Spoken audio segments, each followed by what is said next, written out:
Okay, okay, okay. Alright, then the This rest is would know weird. that my collector, whose real name is Sammy, is currently disguised as a little girl, and they are to address her as Emma.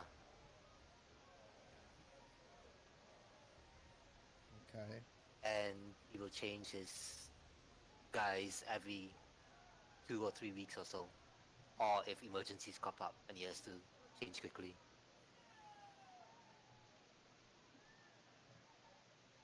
Um,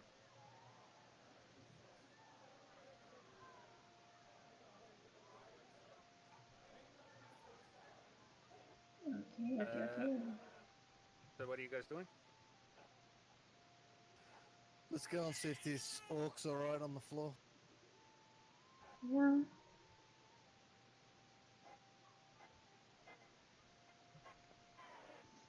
Let's perform PCP.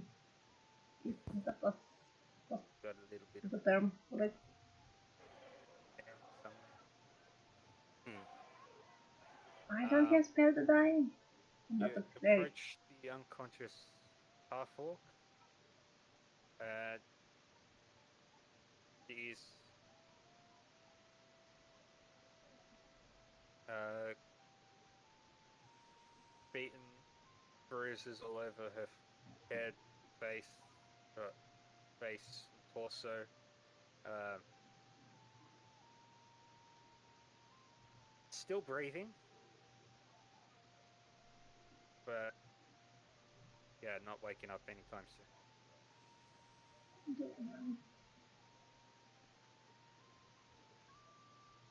Uh, while you're Easy. examining the bottle, while you're examining the body, uh,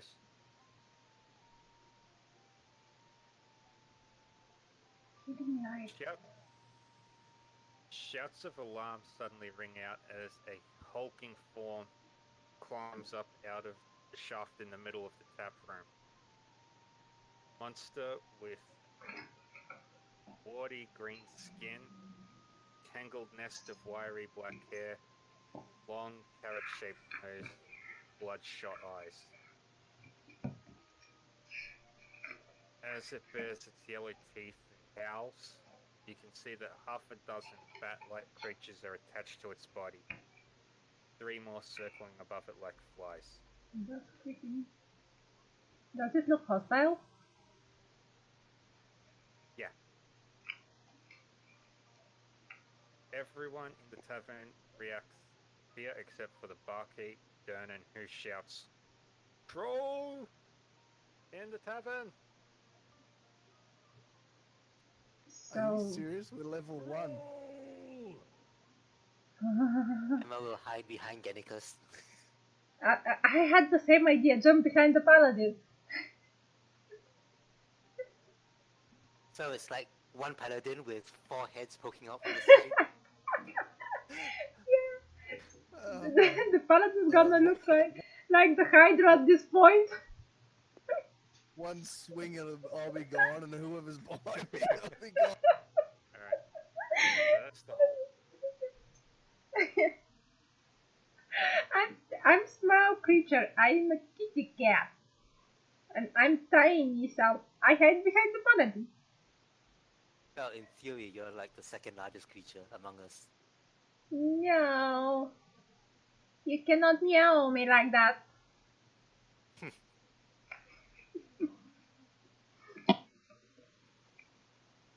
alright, Sammy a halfling sized person? Is a halfling currently masqueraded as a human child, Yep. alright. but you know You he's a guys, halfling. uh, if you drag your tokens onto the map, position yourself as you see fit. Get Utak out there so I can line up behind. I have only a picture because I wanted to have a picture on my. I didn't make a token. Do I have to make a token? Or can No, you I don't have to. send you a token? You can send me a token. Okay. Let me make one first, but token.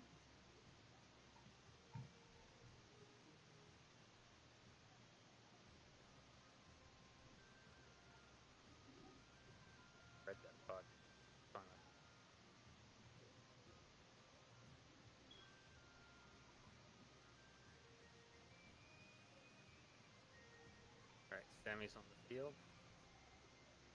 Just trying to find my token that Andrew made for me. You actually grab the name rather than the actual picture. So just from the side. Yeah, like that. You guys would probably be close together. Yeah. We're actually all behind the paladin, who's yet to appear. I have so much art. You guys have no idea.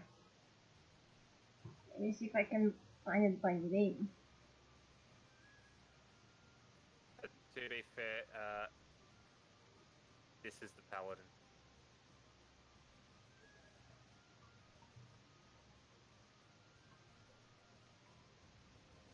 Yeah, that'll do. Gideon. Alright. So, I'm not seeing Gannicus's health bar or Andrew's character's name and health bar. Oh, my health bar's showing. Yeah, not on mine either. He's showing up but no health bar. Oh, there we go. is that everybody? Everybody Almost. see everybody else's things? Yep. Yeah. Hey Gannicus, why are you behind us? You're supposed to be in front. He's not the paladin. Oh, he's not the paladin? Rutak. Rutak is. Oh, Rutek's a paladin. Cool. Gannicus is the rogue. Well, one of the rogues. Ah, no point hiding behind him, he's gonna become invisible.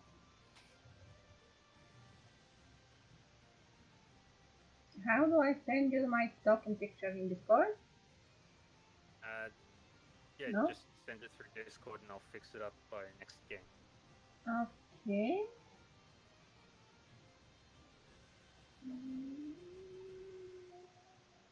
Alright. So, roll initiative. I'll upload it to my page How quickly. exactly? Am I Okay. kidding? Yeah.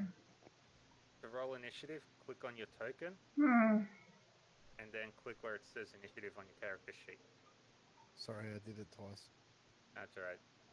Okay. You need to select your token first though. Yep. I must be the Zug person. I've started with a 1.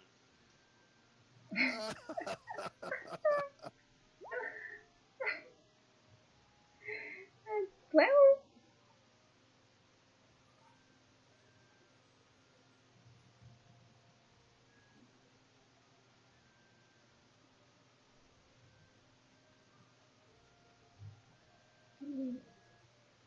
that's gonna be fun. Okay. Alright. Pending order. Pretty good. The rogues obviously go last. Also, thinking that we will do experience points instead of milestones. Heck, I'm Sorry, not in the tracker. that was a mistake. I'll add you to it. Thank you. And your first one was a 16. Yep. Cool. Alright. Sammy. Oh, little Sammy.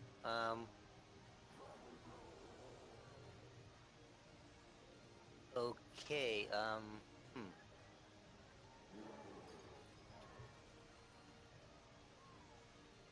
Those bats above the pit are just flying by themselves.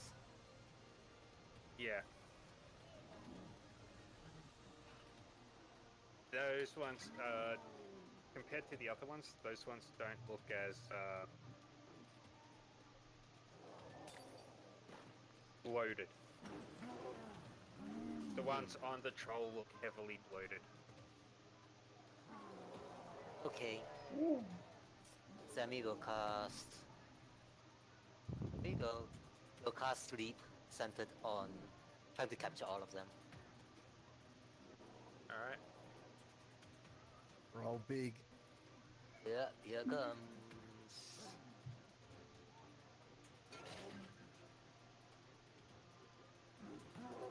Oh, one. Alright. Well, these three just drop. They fall maybe 50 feet straight down. They are not going to survive that drop. Okay, and Sammy will back away. Rest of them. Nice. Anybody of us in that sleepy cloud? Nope. Okay. All of these ones also fall asleep. They just drop off the troll. The Sturge all sleep. Ruta, our paladin. Alright, so I'm going to protect everyone, so I'll stay where I am, and I will piff my javelin. At the troll. Yeah, at the troll. Would I have any previous knowledge about the throw regeneration? I'll say that you guys have never encountered a troll before. Because Okay. you're such low level.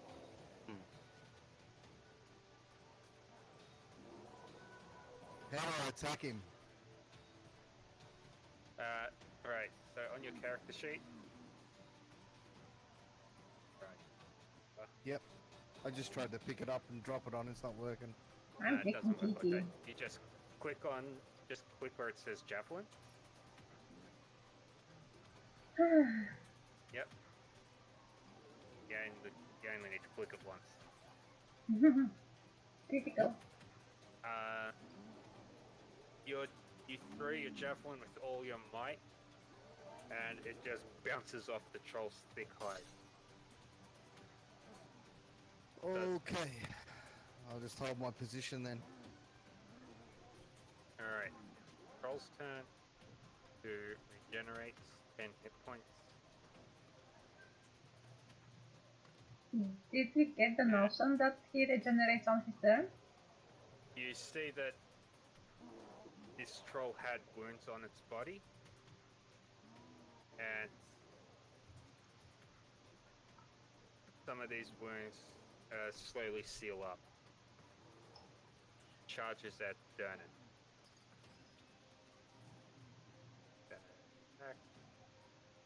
That's handy.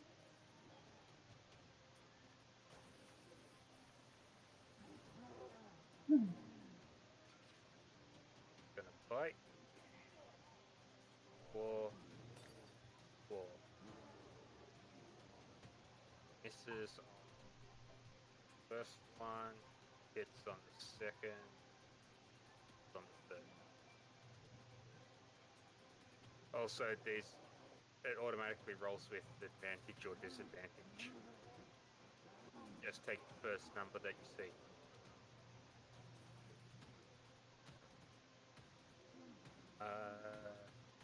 That's the troll's turn. Dernan will shout to you all. Recommendo friend. Light him on fire! Are you sure? Fire or acid? Okay. Ugh. And he will make 4 attacks. What? A barkeeper? He was an adventurer like you. And he took an arrow to the knee. Alright. Okay. First attack. Second attack. How about Third attack, radiant damage? Fourth attack. Won't help. I don't have fire. All of those hit, by the way. And we got 20, 2. 35, 42 points of damage. Wow.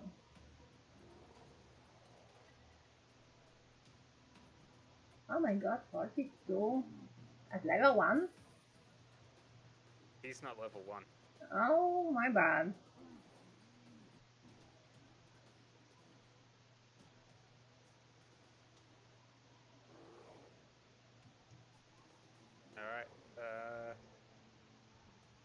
Next up is Amelia. Or Kitty. Kitty. Yeah, have to rename her. Hi, could you bartender? Would any exact damage hit him hard? I don't have any fire. Does anybody have a lantern? I have light, but it does not damage. And I'll sacred flame him. Alright. Roll. Save. Deck. Roll the 17. Shoo! The flames takes a step to the side as flames flare up just to its right. Can somebody pin him to the ground? He's moving too fast. Next up is Gannicus. What does Gannicus have? Flask of oil. That's convenient.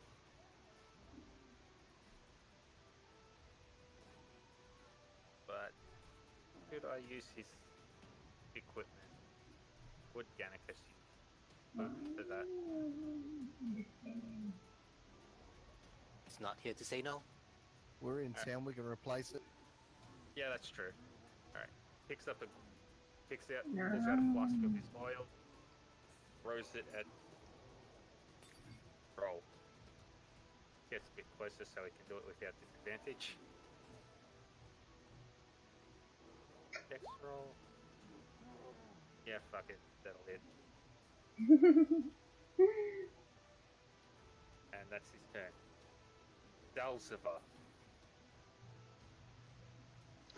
Where's the half-orc woman? She's unconscious on... She's not at any threat. At risk.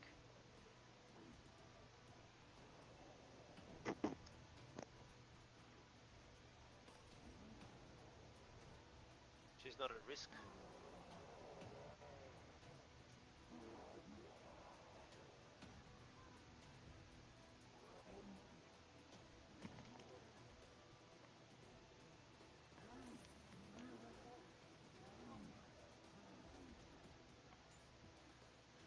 Right, if she's safe.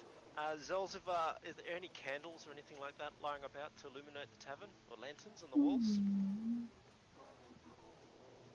Emma will yell from the back, I got fire. On the tables, is there, or the walls, any illumination between me and the troll?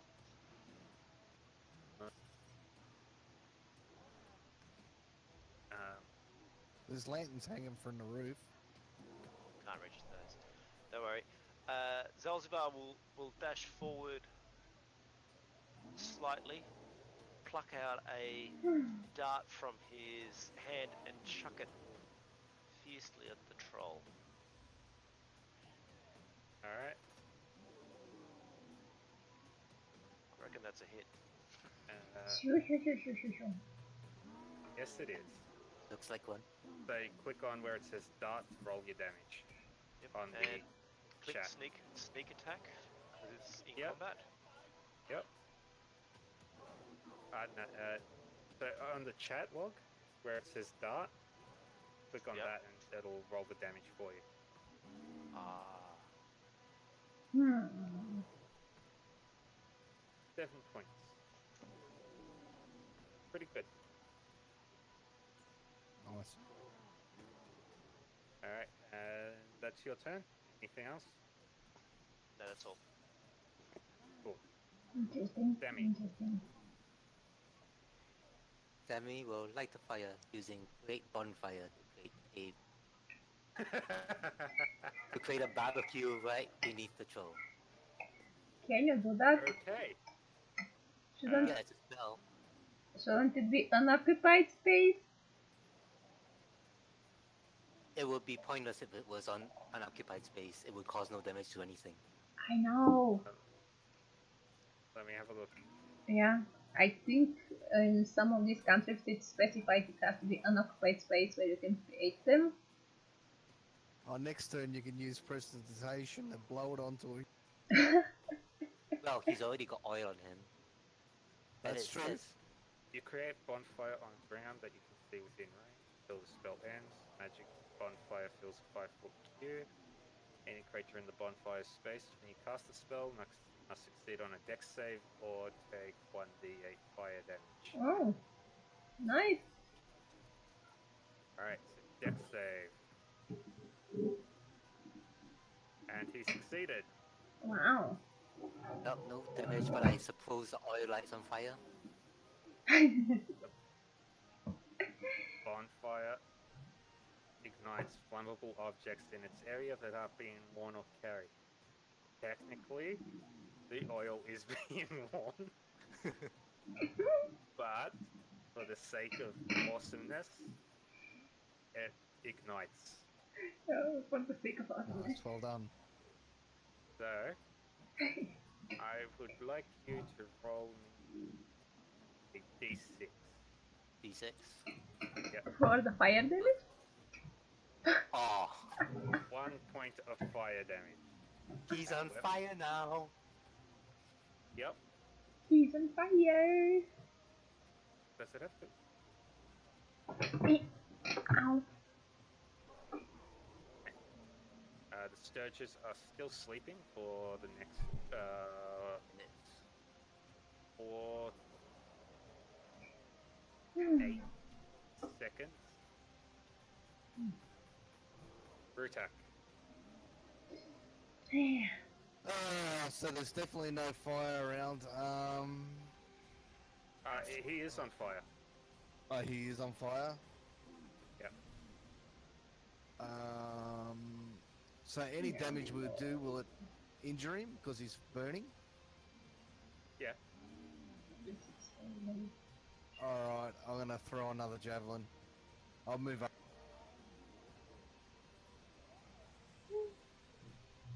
Okay.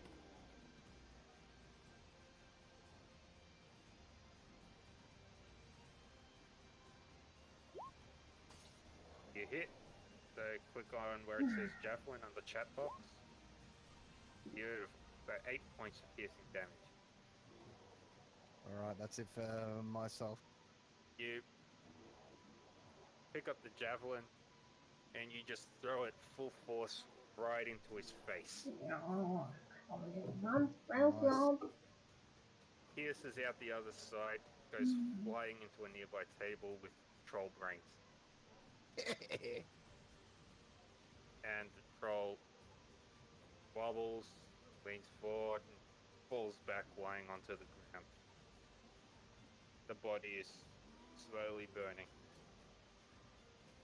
Hmm. Troll is no longer a combatant. Okay, And- interesting. Then over the course of the next 20 seconds, you guys make short work of all the Sturges. Nice. Because they're asleep, they can't fight back, and they've only got 2 hit points. I'll pick my javelins up then. I run over, stab them all, and get all the XP. I smack them with my stuff. I go, I grab my stuff with my two hands and I like smack, smack, smack, smack, smack, smack. I make them into paste. It's ridiculously easy to kill the Sturges now. Leap is such a powerful spell. Don't know why a lot of people never use it. Anyway, Really good. combat ends. Gone well. Yep, that's what he was going to say next.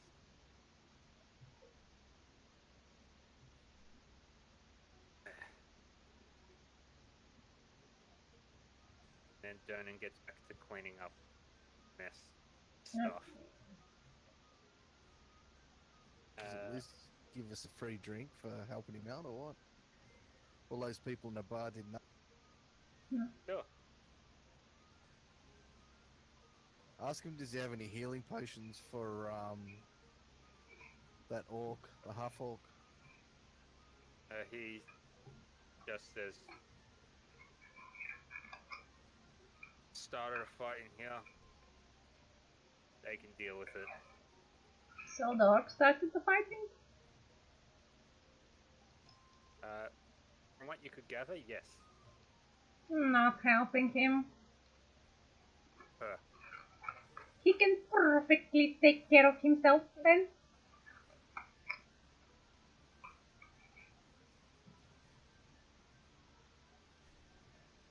Should I go up and do lay hands on him? Don't waste all your spells for a fighting person that couldn't take it.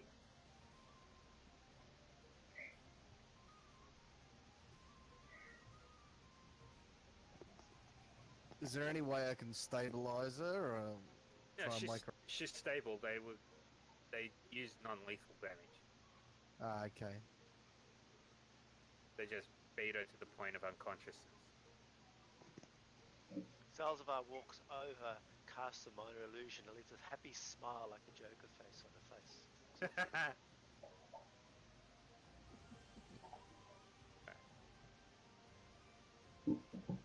uh, Ask the barkeep, does that usually happen with these trolls? not always. Sometimes it's a mind flayer. Yes, sure. Mind player. How Sometimes it's often orcs. a mind players are visiting you? Would we get a round of drinks if we clean up the body? Point at the troll. Sure. I'll give you Rutak, a round. put the troll back in there, I'll get the drinks. Uh-huh. It was your idea. So you should do the work.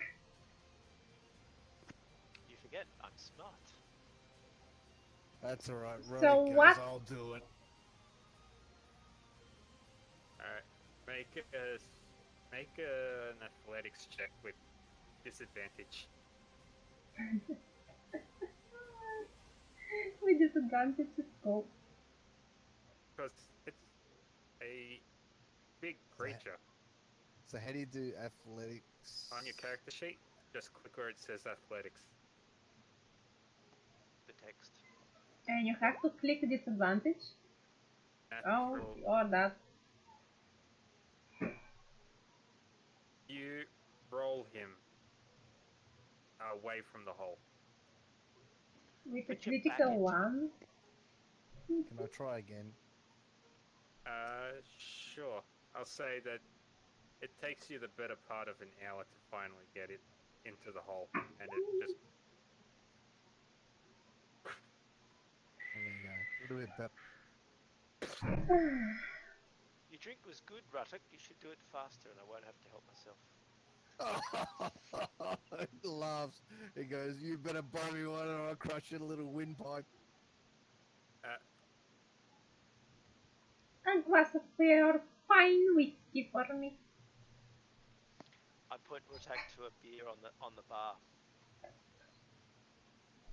as you guys gather your new set of drinks, you approach a table. And Rutak discovers that the beer was an illusion and his hand went straight through. So he starts laughing. He looks at him and gives him a dirty look. You are approached by a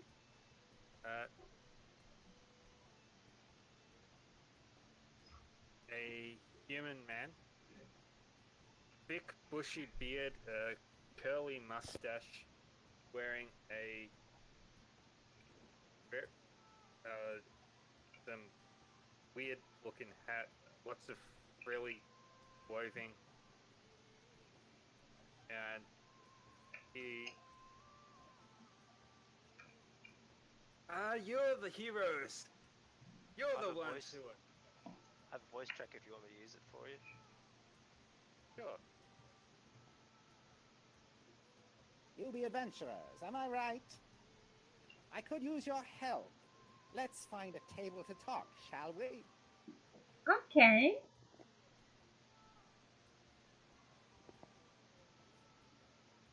Volo Famkadam, chronicler, wizard, and celebrity, at your service. I trust you've noticed the violence in our fair city these past 10 days? I haven't seen so much blood since my last visit to Baldur's Gate. But now I fear I have misplaced a friend who did this odious malevolence. My friend's name is Floon Blagmar. He's got more beauty than brains, and I worry he took a bad way home a couple nights ago and was kidnapped, or worse. If you agree to track him down with all due haste, I can offer you 10 dragons apiece now, and give each of you 10 times that when you find Floon. May I prevail upon you in my hour of need? Hmm. What would you say, Excuse me. guys?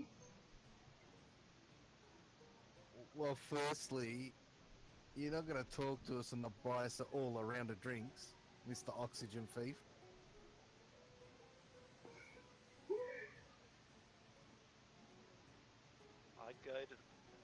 I go to the bar and I buy a round. What's it gonna cost me? No, not him. No, the guy can buy us around. He wants to entertain it. Ruptic goes, no, you silly gnome, get that bloke to pay for it. Hmm. Make a persuasion check.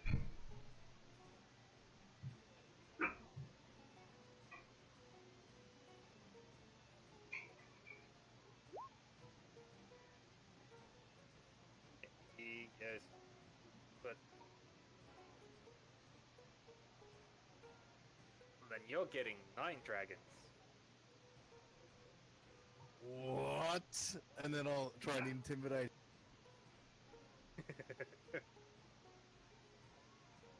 Go ahead, try.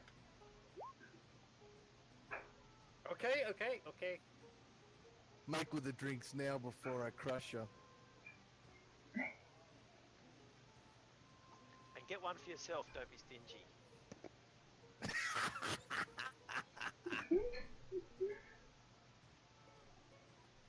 Alright.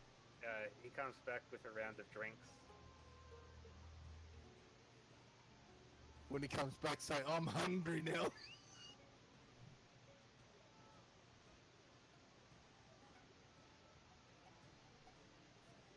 Can't talk on an empty stomach.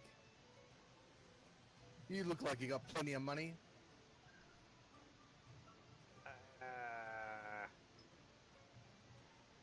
I don't have much money on me right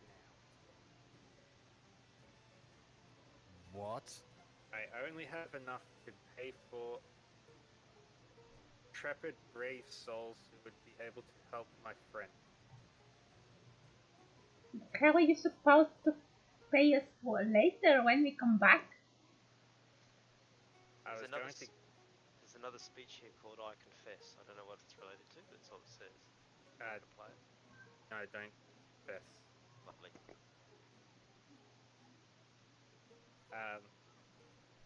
You.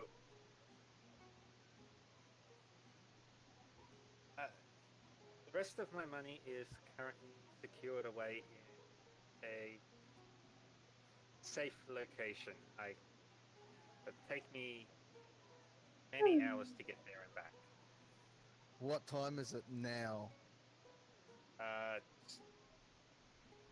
Say about 8 o'clock.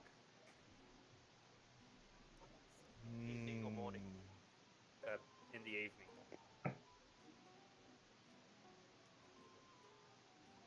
I'll look at the others. Do we trust this man?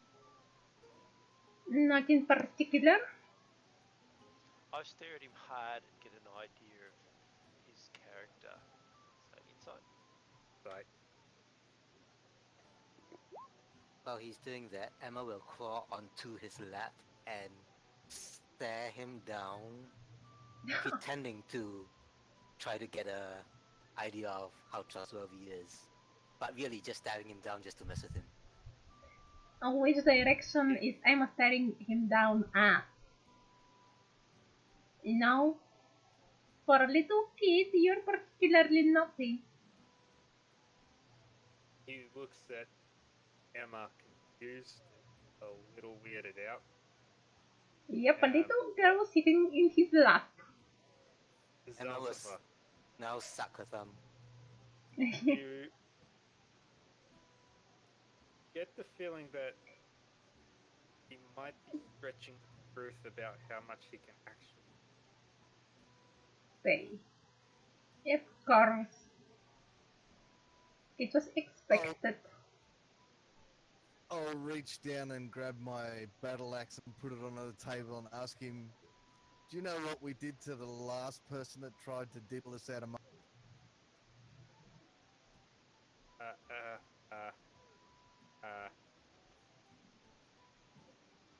Use your imagination. Pretty, please.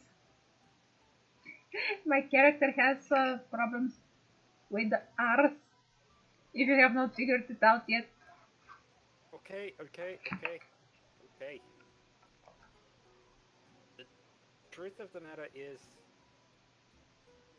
I am currently awaiting royalty payments from my previous book, Volo's Guide to Monsters. And Do you need I've us to been go trying to collect make- that one as well? I promise you a valuable reward if you help recover my friend Flume. Okay. How about your promises are going to be made in written form for us? I can do that for you. Who can draw a contract? Besides myself. Guys.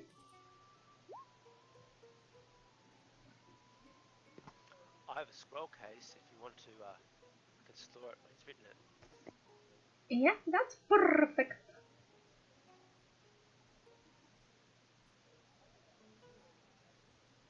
So, we shall include that we expect to be paid on our return with his friend.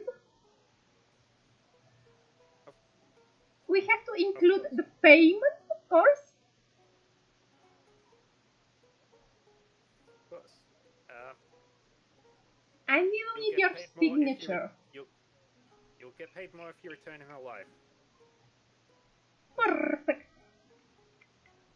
And he'll sign the contract.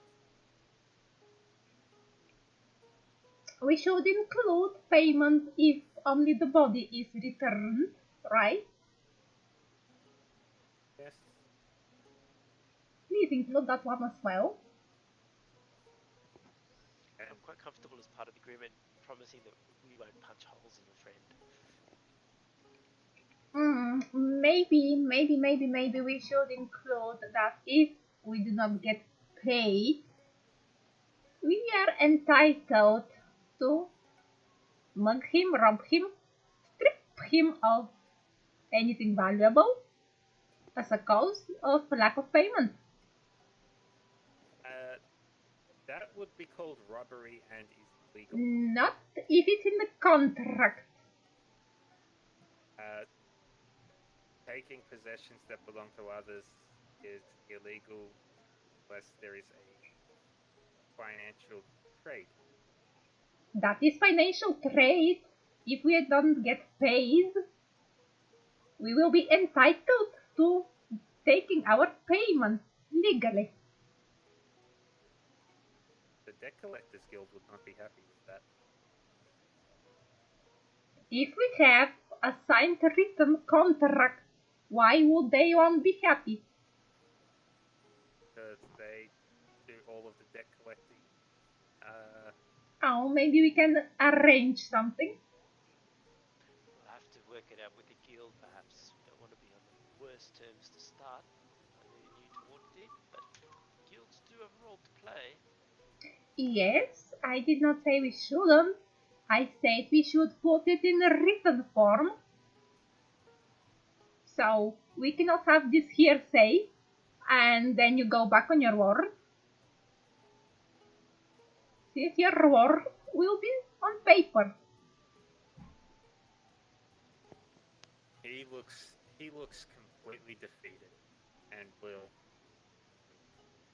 Two things we know, Mr. Volocamp. Where do you think we can find your friend, and where do we need to deliver him? Okay. Well, first, it might be a good idea to know what Floon looks like. What race is his also? He's a handsome human male in his early 30s with wavy red blonde hair. Last I saw him, he was dressed in princely garb. Oh, Two wait. nights ago, Where was that? Princely what? garb. Any He- insignia? No. Defining birthmarks? Smell? Does he wash? He is well presented. He spends most of his time drinking. Okay, So a so. drunken peacock. Yes. And where was he last seen? Last I saw him, 2 nights ago, we were drinking and merrymaking at the Skewered Dragon, a dark, bawdy tavern in the dock ward. Might be your best place to begin your investigation. Does he have any enemies? Boone is... Debts? He's a handsome fellow, but is Is his very family young. rich?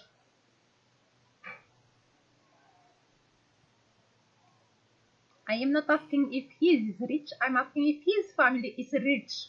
Really rich. No. Then why would he wear a princely garment? Well, he came into some money.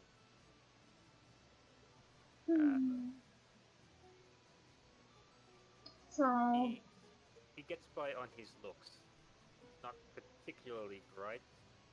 He used to work as an escort in the feast halls, but currently is between employment. escort? You mean the ladies' escort? Yes. Hmm. He spends his time drinking and carousing, just merrymaking in general. So, He's one of those people who makes friends very easily. then we can discard the motive of him being abducted because they can take money away from his family.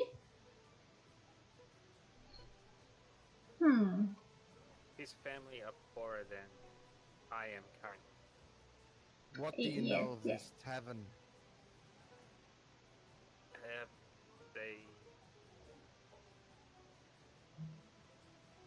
What sort of people hang around in there? It's a dubious tavern. It's located between Net Street and Fillet Lane, the dock. The map is huge. Yep. Dock So ward it's is So it's a itself. dive. Dear question, what was the name of the tavern that he was last seen? The Skewered Dragon. The Skewered Dragon? Right? Correct. Alright. Let me consult our friends and we'll decide what we're going to do. Yeah, guys, Yes. gather around. I have something to tell you. And I want to lead them to a side so we could not get overheard. I'm sorry, the Arthur rolling a little bit more on me this day.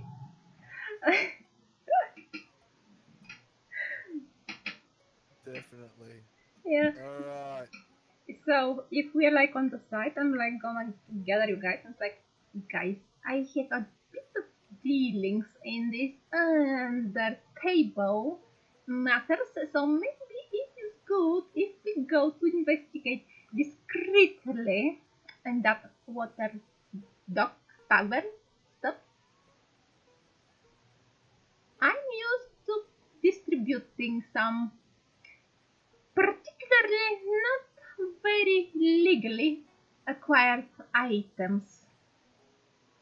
So maybe I can work out some of my contacts and see what turns up. What would you say? Sounds good to me.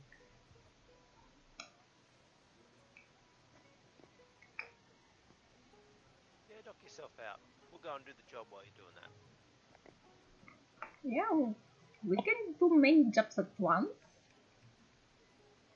It never hurts to have some a little bit of information.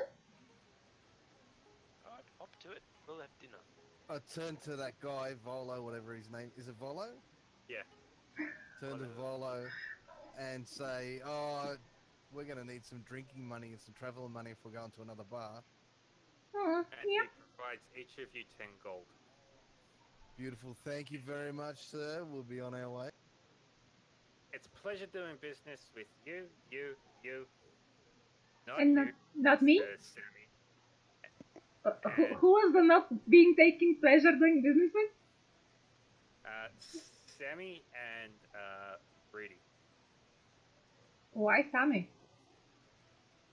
Because it's a halfling person sitting in his lap and it's making him uncomfortable. Oh.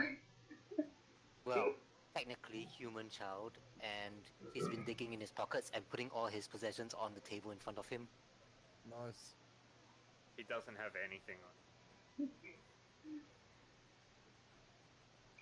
I have a weird Turns, DM turns to question. goes, "It was a Guys, just a second. Are we starting with 0 gold? Because I didn't put any gold in my starting sheet.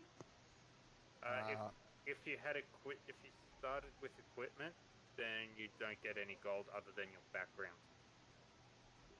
Then what?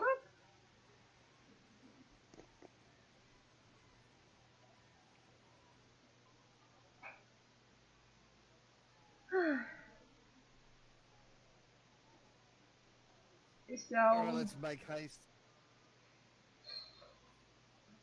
okay. I will look into my fencer background to see how much gold I start with.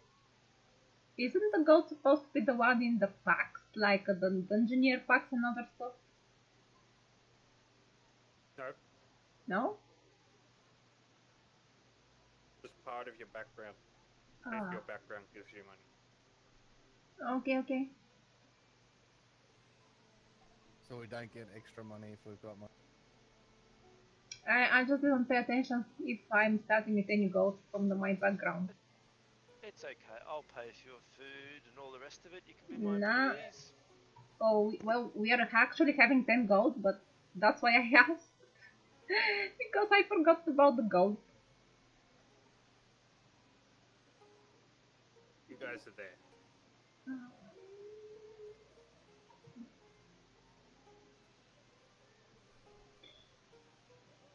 Alright, so we're at the. Yep. Alright. And your destination, what you've heard, is somewhere between Hey, Bipso Joe. Ciao.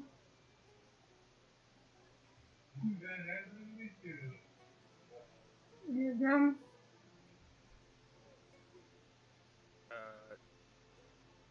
where was it? Dock. Dock Street. It was Hill, Lane and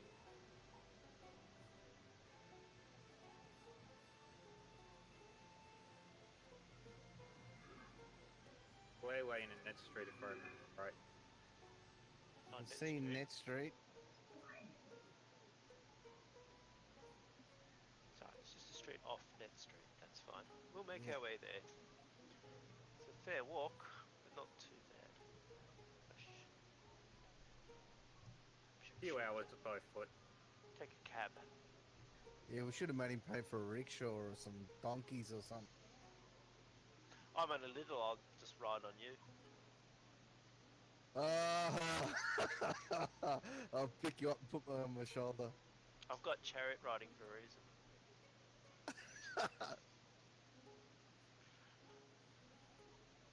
Let's head down to this Ned Street. Sammy will just hold Rutek's hand so that it looks like he's running a daycare center of some sorts.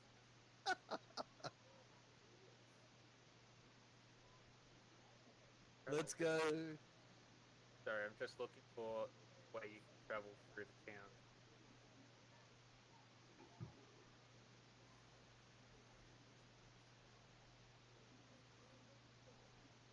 Snail Street. Amenities. Anemones. Anemones.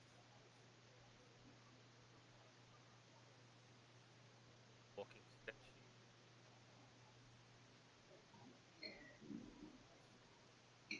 Gosh, I created this character so long ago that I don't remember in which background was the fencer. I think it was something with the rogue. It should be in your collector sheet, Yeah, as in background right on top. yeah, but I'm looking for the goat in the books. Like where the What's your fencer was. background? I don't know. I remember I was a fencer. That's why I'm trying to see. And I have all these, like criminal, I have. You're a Like, spy. am I a So you spy? went with the criminal background. Yeah, I went with the criminal background. But I was trying to see where the fencer was. Fence, not fencer. Well, a person that actually smuggles stolen goods and distributes them to the market. That was the idea about the fencer. Yeah. A fence, yeah. Fancier. A fencer is a swordsman. A fence is somebody who sells stuff. Yeah. And you get 15 gold. Okay. I'm going to propose. I rent a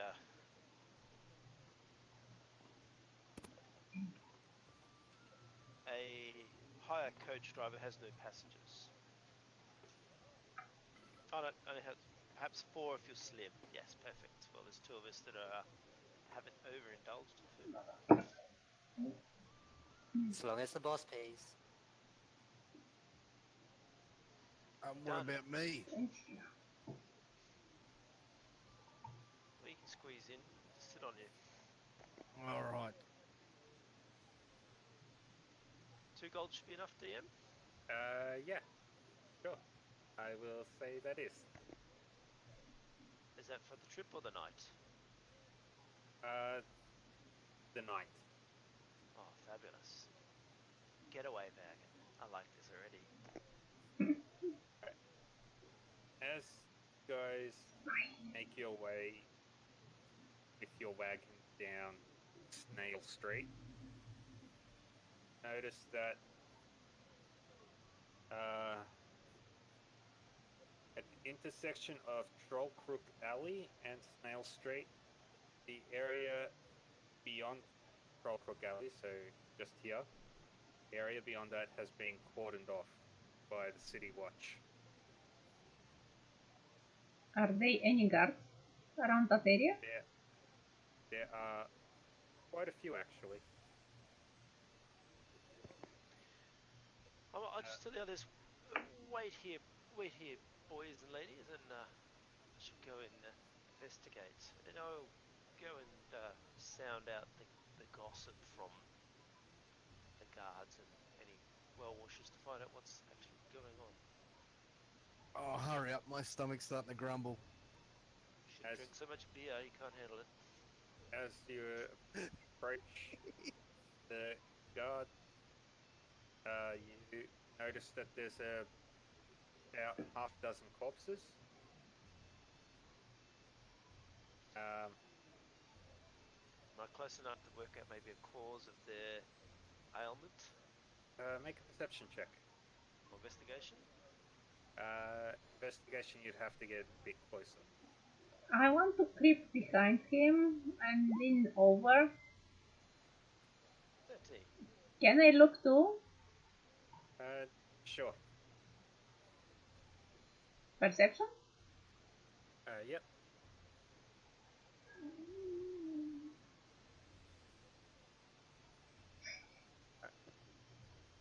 It looks like there was a bit of a scuffle here. I noticed that Are they dead? officers, yes, Um, the officers in the area have set up a perimeter. They've got 3 blood-drenched humans in custody and are currently questioning some other travelers. One of the officers sees you and says, "Get on, nothing to see here." can I go and talk to the officer? Sure. What do you say to the officer? Hello, officer. We think this area has been quarantined. Maybe we could help you here. If you let us have a look. We've heard about a criminal that is being maybe living around these streets. Maybe we could help you. I appreciate the offer, but we don't need more. We don't need more hands ruining investigation as it currently is. What about brains? I have plenty on my dwarven friend over there.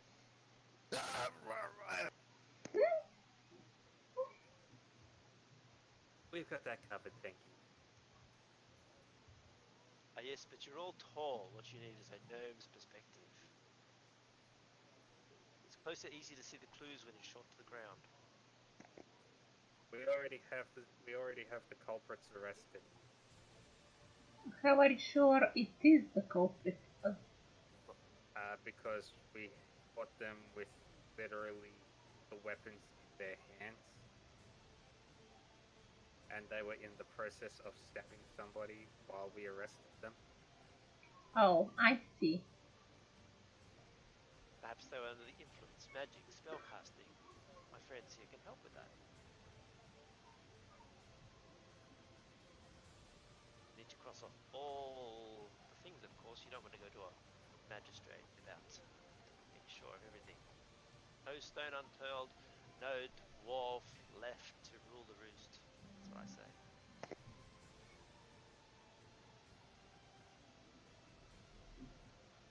You're an interesting bunch.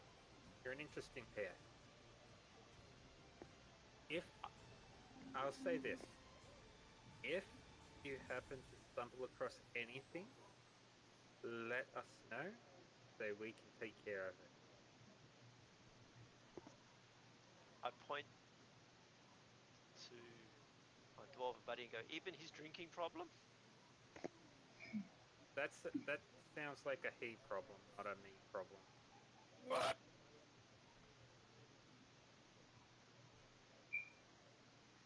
But if you need somewhere to drink, there's the yawning portal.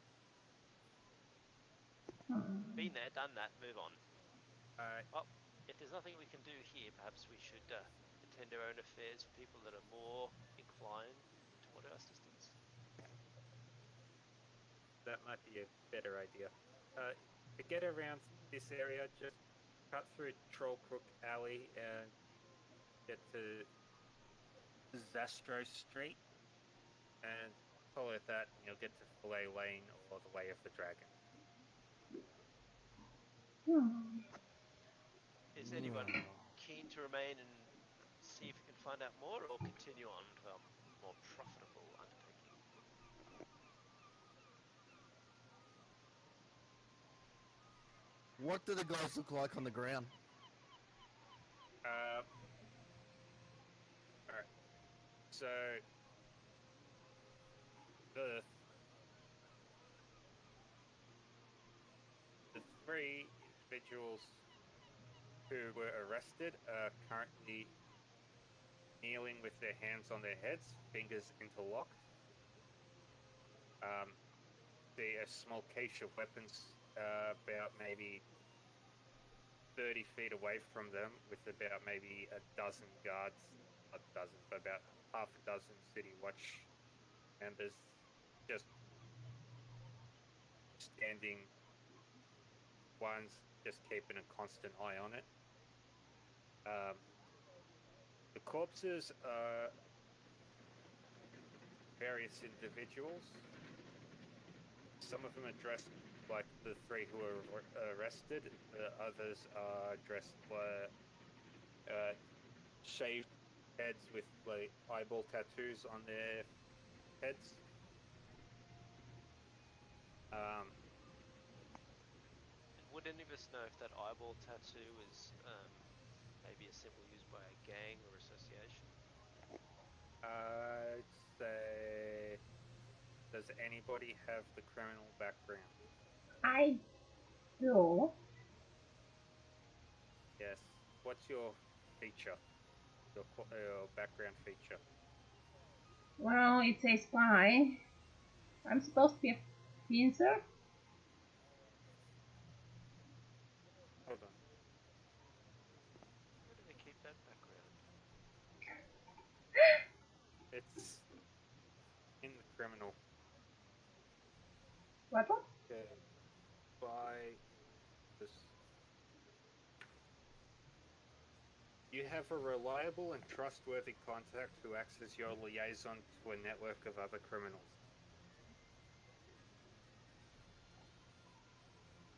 You know how to get messages to and from your contact, even at great distances. Specifically, you know the local messengers, corrupt caravan masters, and seedy sailors who can deliver messages for you. Well, there you go. You can put the word out and see if you can find out what these tattoos mean and shaved head. Well, all the party know that I'm a criminal, and in particular that I'm actually a spy background.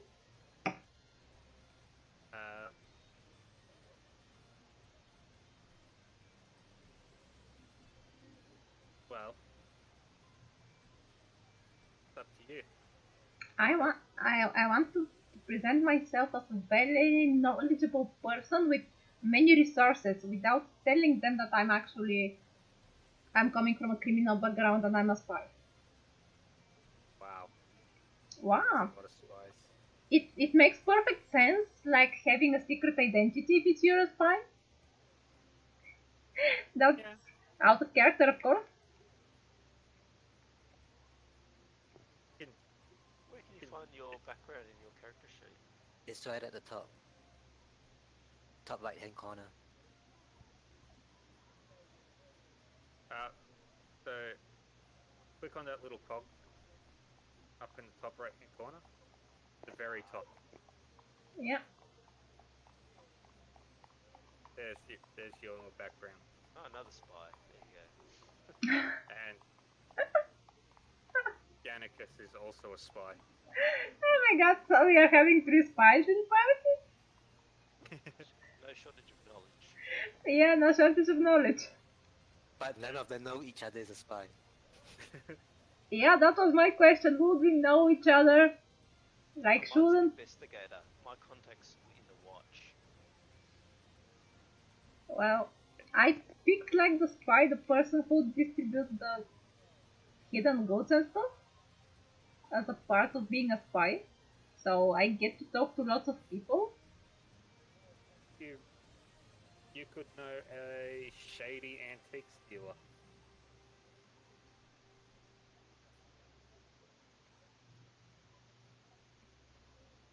Somebody who is not particularly trustworthy in the area. Hang on a sec. I'll jump out of the wagon and I'll go over to the town watch and just say, what do those tattoos on the head mean? Because we just had a run-in at the Yawning Portal where we saw an orc female get knocked out by a group of those guys. Oh. Huh. But make a persuasion check. This will determine how much information you get.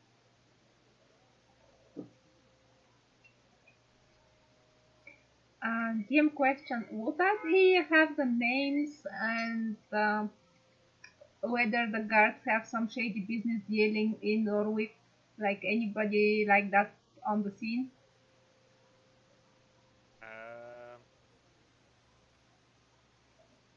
So you're trying to figure out if If somebody, yeah, if there's it's somebody I know, like I have dealings with, or I have any information on someone. say this particular junction, your contact that you know is not here at the moment. You know that they're normally in the trades ward.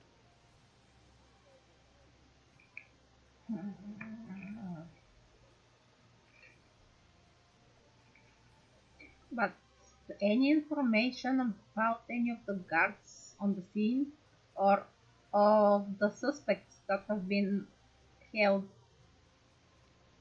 You'd have to go talk to your foreman to get that information. Okay. So what did I find out from my persuasion check? Those three are members of the Zentarum, and the ones with the eyeball tattoos are members of the Xanathar Guild. There's been a lot of violence between those two recently. Okay. Would I have any information about the Xanatar Guild and the other guild rivalry? Zentarum. You've heard that the Xanathar Guild have put out a massive bounty on a particularly troublesome pair of a group of a half-orc, a fire genasi, and a wood elf. Just a second, I am putting this down. So, a bounty. Yep. I've worked out who they are. And the bounty On a bounty on a fire genasi on a half orc, right? Yep, and the bounty is sizable. Oh, and a dwarf. Oh, and a Would dwarf. you like their names? There's no Yep. names, just descriptions. Out of character. But yeah. We all know their names. And it's a sizable bounty on their heads. Oh yeah. And Zentarum have not only had a bit of a problem out on with the Xanathar Guild, but they've recently had some fighting. Would I be a part of the Xanatar Guild or not? If you want to be, you can. Are there any other thief guilds around? Stuff?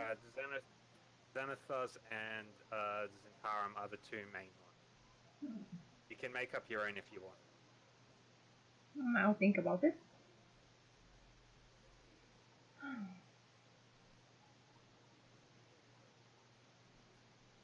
I'm thinking more about it having a contact and information like in both guilds, being an alliance,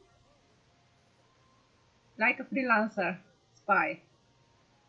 Yeah, do that.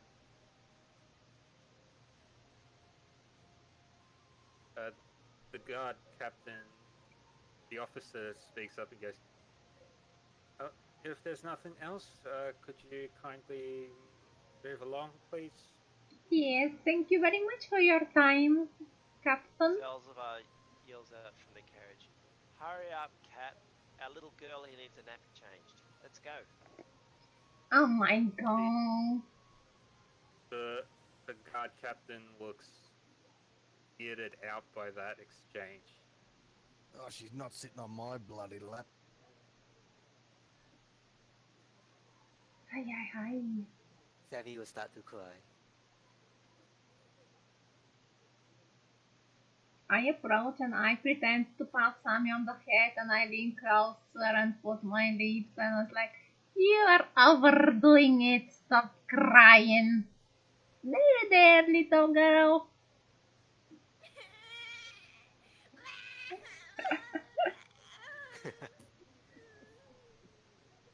The officer just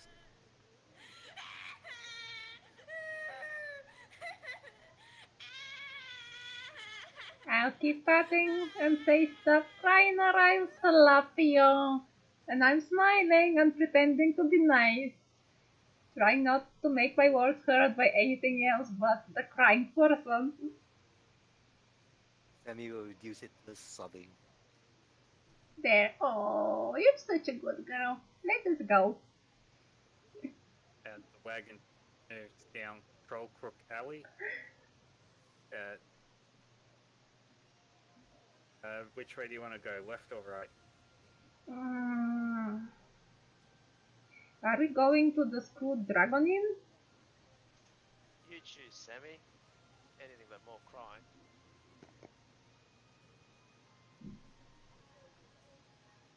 Indicator is on. Let's go get some more information.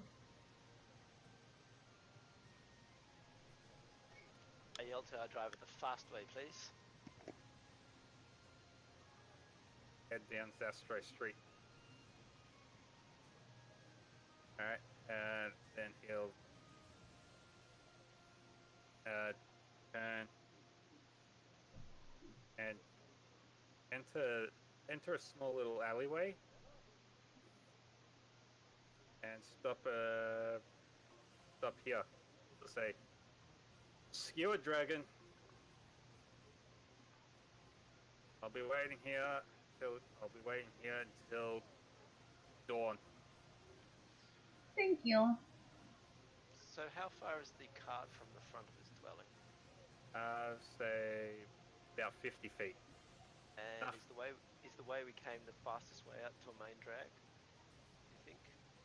From this, so you guys are basically about right here. That's right.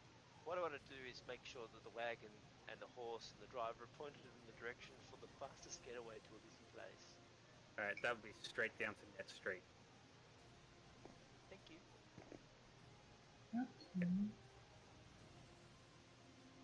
Right, let's go. Your wagon driver looks like Jason Statham.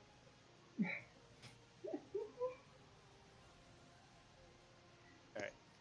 Ladies first, let's try the liquor laws.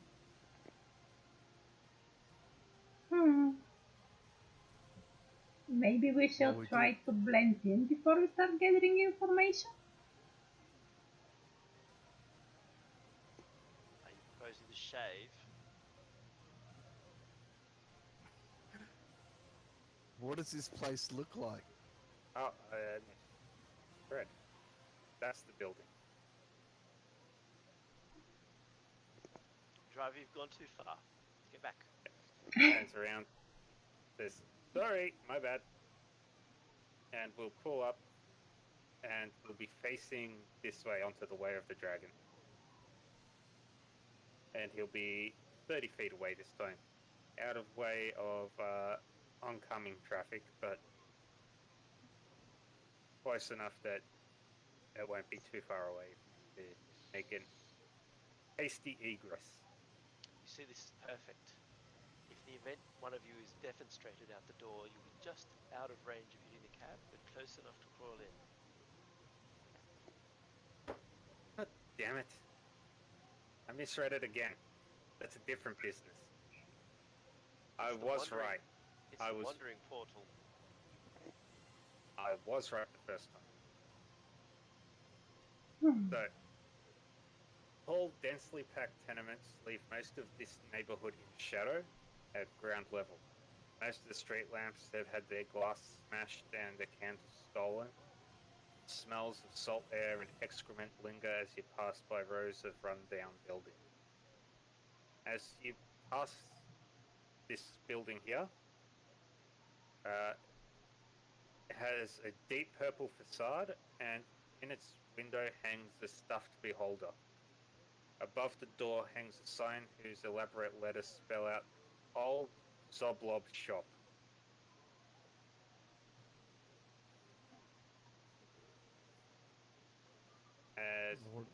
As you pass by,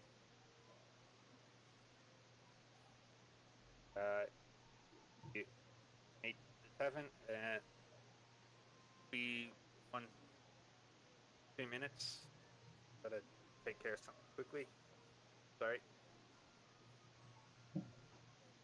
I like the time for a change and drink. What's the plan? The plan is we go in, we try to mingle around and ask discreetly for information.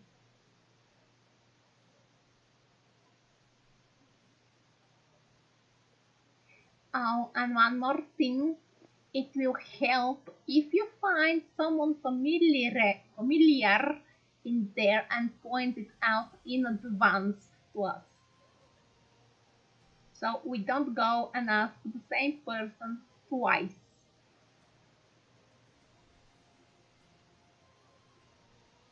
Right, so you're going in first? Okay, I'll go in first. And I'm trying to pretend not nonchalantly to get in. And I'll have a look around. I'll glance at the crowd. Do I see someone familiar, like face? You have to wait for the DM. It's plotting at the moment. Okay, yeah, I just want to have a quick look around. If I see someone familiar, someone from my contacts and stuff, and then I'll head straight for the bartender. Emma, do you have an approach?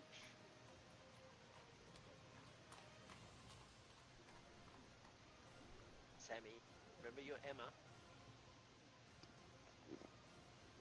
Sammy's not around, I think. I am back now. Welcome back. So, are you Emma? Are you going to walk on in there and be the front person, or are you going to let our cat person show you up? Emma will hold on to whoever's hand and just follow along. A radical reach out and grab her by the hand and say, "This is my ugly step." I can't pretend It's the to other way have. round. I can't pretend to have any biological connections to Sammy. For obvious reasons. I thought you had more connection to the dwarf. You've got about the same amount of hair. Me and the dwarf? Probably not. I do have a dwarf costume. I I don't will have change out in the next long rest. I don't have a dwarf costume.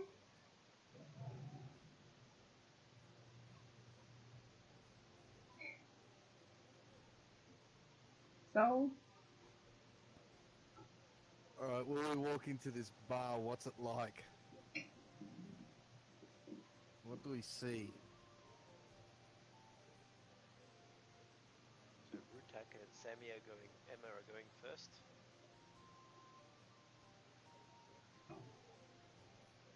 Yes? So do you have that? Yep.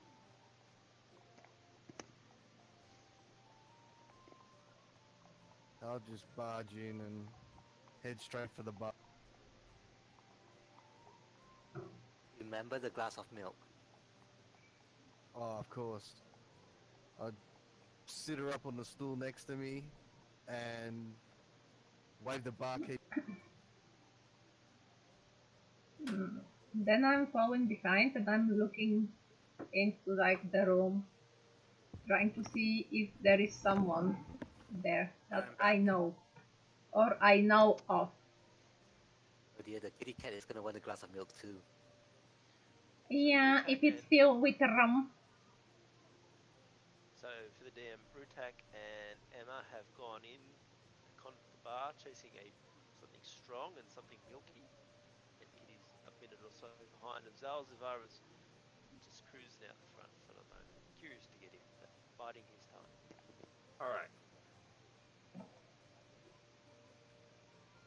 The skewered dragon looks like a ruin. Both of its front-facing windows are smashed and a ship's anchor is lodged in the roof. Through the windows, you can see a group of haggard patrons drinking from huge tankards.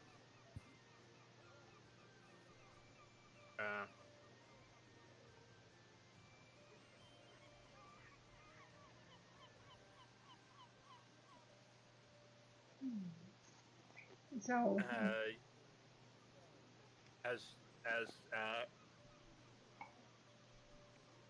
Rudy and quote unquote Emma enter, the tavern keeper goes, "Oi, we don't serve you here." You don't serve dwarves? Points to the human child. How old do you think she is?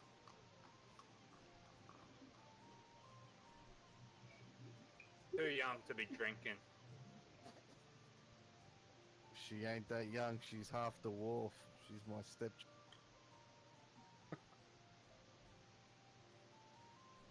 Emma will smile sweetly at him.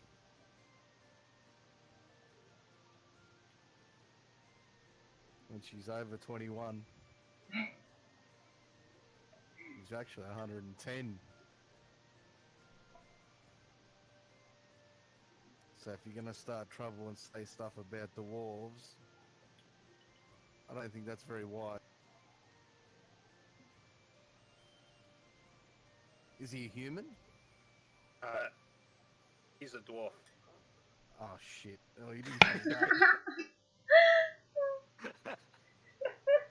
Hang on. Can I rephrase it then? Yeah.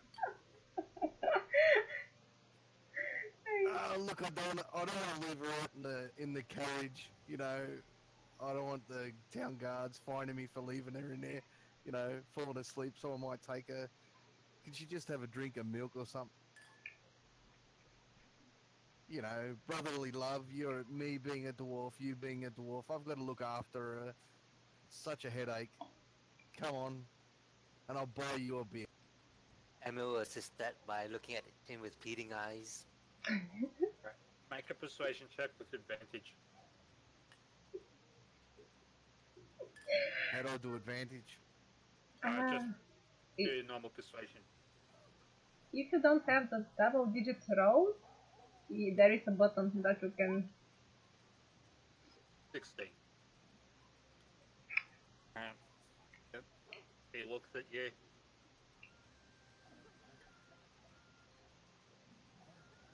I got fruit juice.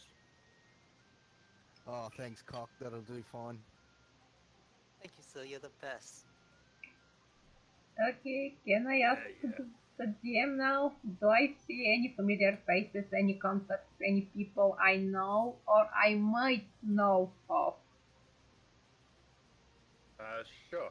I'll say that you know somebody in here.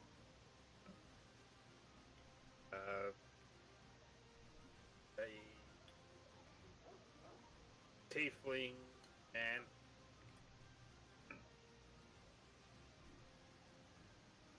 With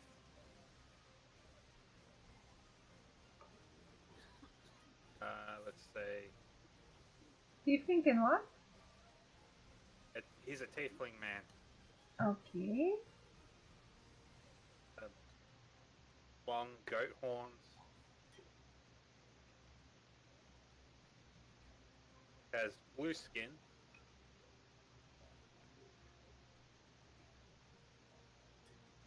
Currently drinking. Watching. Is he alone?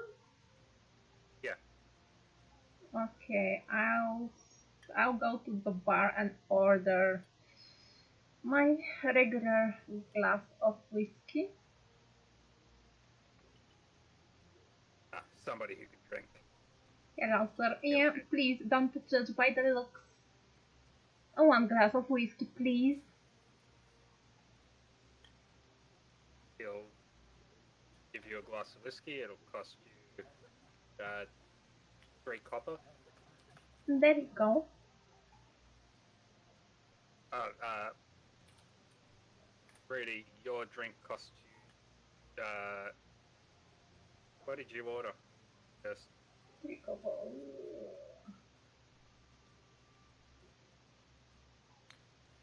Ready? Jack? Is he there? Yep, sorry. Buddy, what was your drink? Oh, just one of your nice dwarven ales. Alright. One copper piece. I have a Thanks. Because he's question. racist against other races. 1 gold is 10 silver, right? Yep, and 1 copper is 10 Is silver. 10 copper. 10 copper is 1 silver. Yeah. Okay. I'm deducting money for drinking. That's all. I'm heading in the direction of the blue-skinned tiefling. Would I know his name or only his face?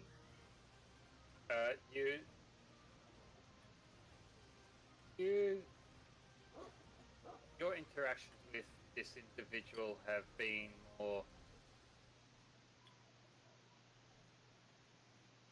metaphorical.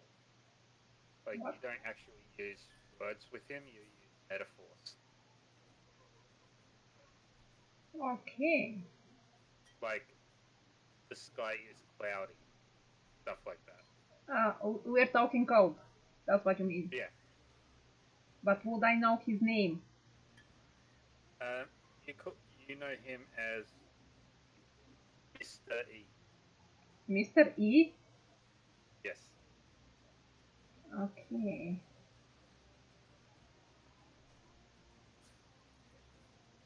I approach him slowly. I am making myself like visible. I'm not trying to sneak upon him or anything.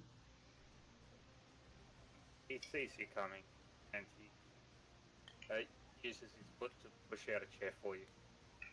I salute him like in spy stuff, like a hidden language gesture that is not very obvious. So basically, I'm talking with my mouth and I'm talking with my hands, saying different things with my hands while my words are going in the other direction. If you know what I mean.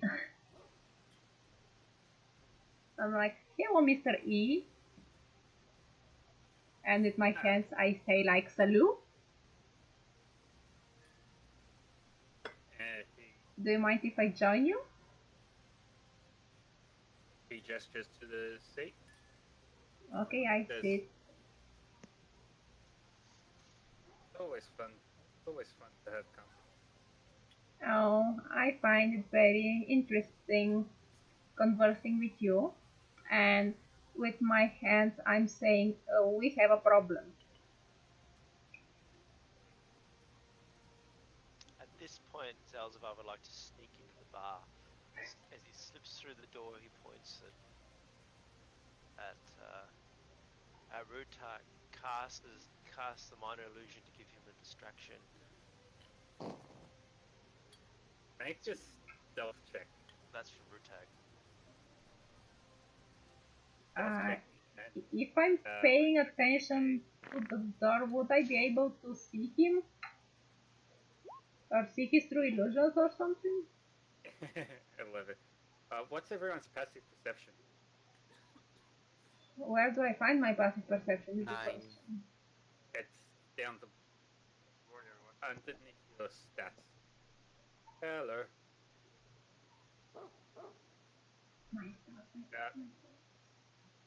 It's on your main page. It'll be underneath your charisma. I have a high charisma, that's what I'm asking. It's below that. It'll say passive wisdom brackets perception.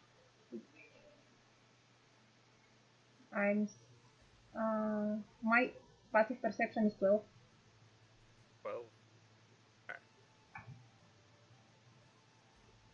Alright. So I do see him trying to sneak in or cast illusion and stuff? Yeah. Okay. Uh, I pretend I have not noticed. your companion says, Three says,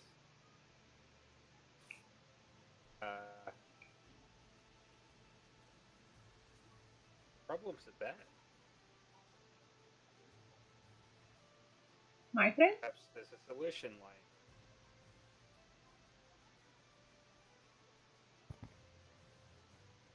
Well, I'm telling him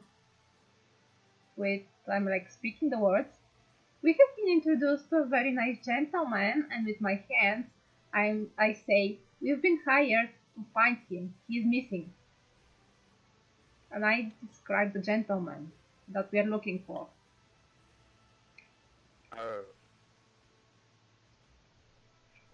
Hmm. Maybe, maybe a friend met with some other friends. Yeah, well, we met in here, talking. We met in here, and hand gesture speaking. He's been seen here 2 days ago. Do you know anything? Maybe your friend met another friend of his here. Most likely. We've And been gathering friends and here.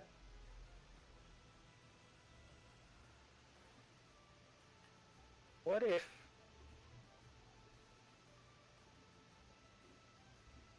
if there was a situation with 5 stones? Well, 5 stones roll down a hill. They follow the path. It leads to a warehouse filled in a lane filled with candles. is he talking He's thief talking can? in riddles. Yeah, but that's like a thief code. It's not. It's not. It's not exactly thieves' cant. It's thieves' cant adjacent. Okay. So basically he's pointing me towards a direction where I can find clues of that person? Yes. Okay.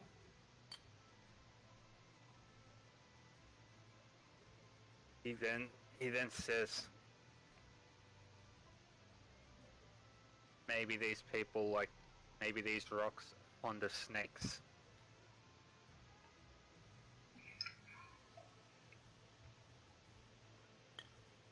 There are a rock on the snakes.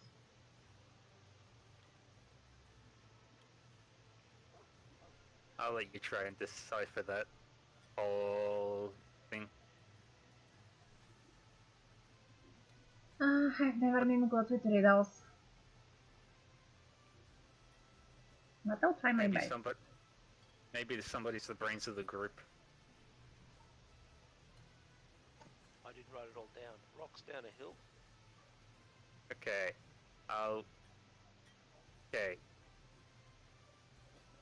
2 friends left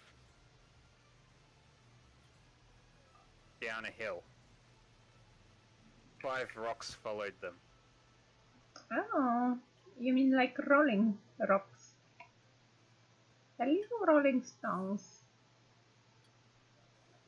The rocks followed a path to a lane filled with candles. The rocks are fond of snakes. Just a second, because I am putting this down.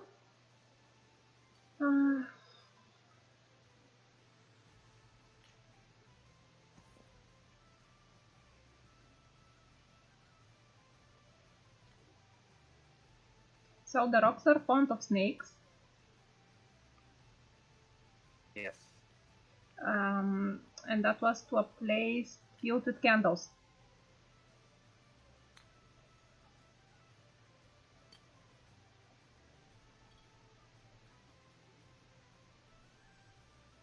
Okay. Thank you. I hope I'll see you again. And my hands are saying, if you have any goods, I'll be happy to help you out.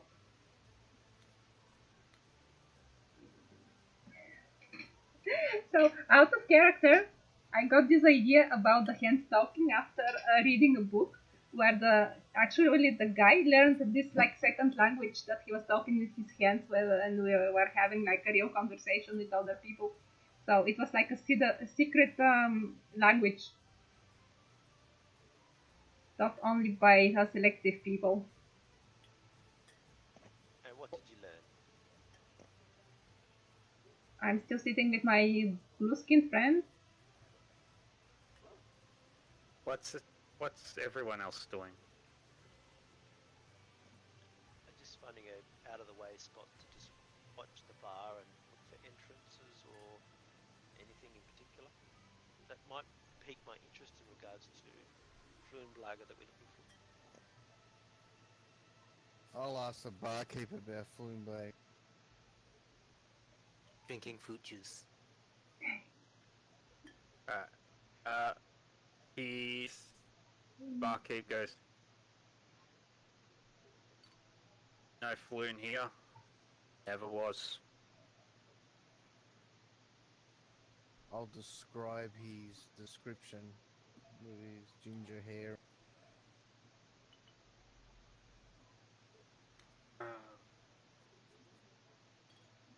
I'm not sure.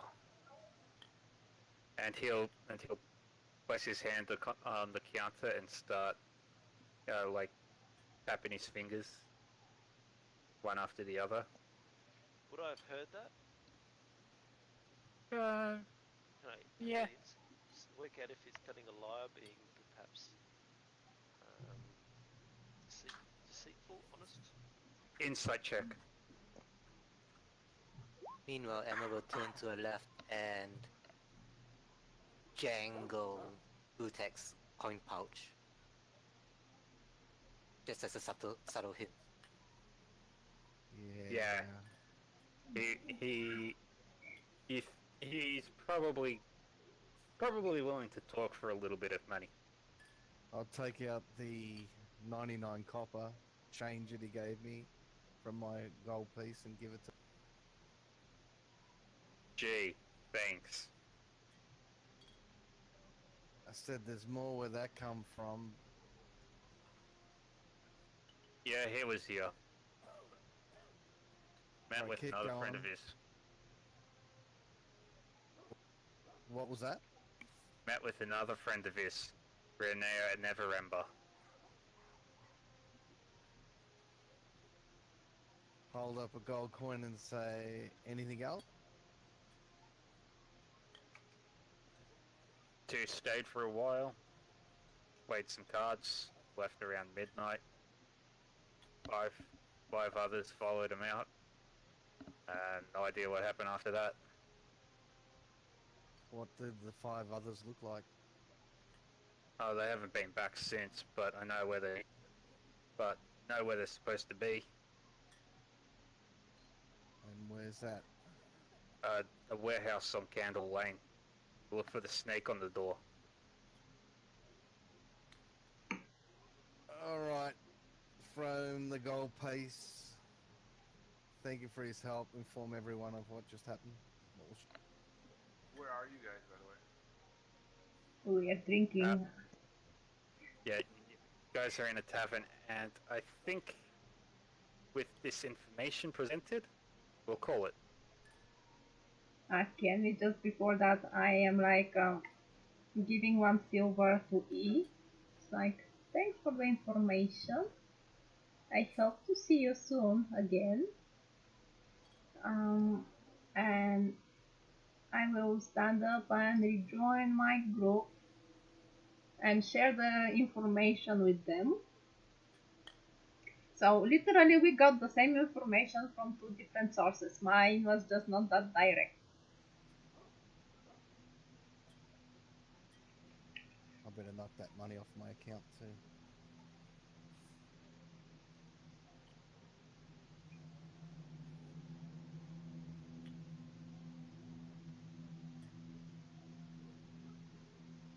Can I assume that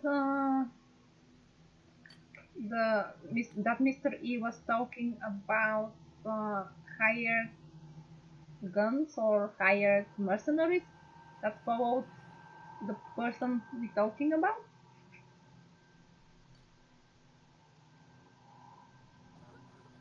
Because he Sorry, referred. what was that? Can I assume that the rocks stand for a hired muscle people? Based on the fact that you were told Loon and a friend of his were here, and that 5 men followed them after they left, probably safe to assume. That yeah, they have been paid to follow him like a hired muscle guys.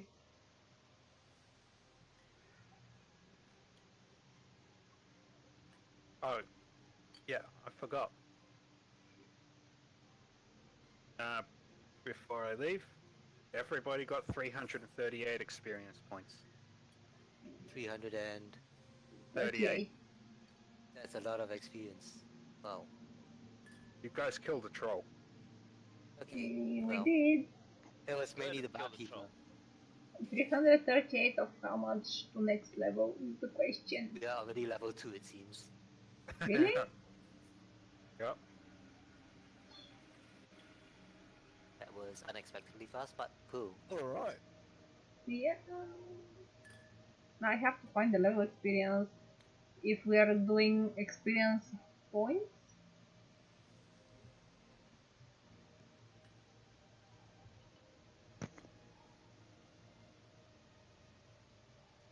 How do we put experience points into our sheet? Alright. So on your sheet,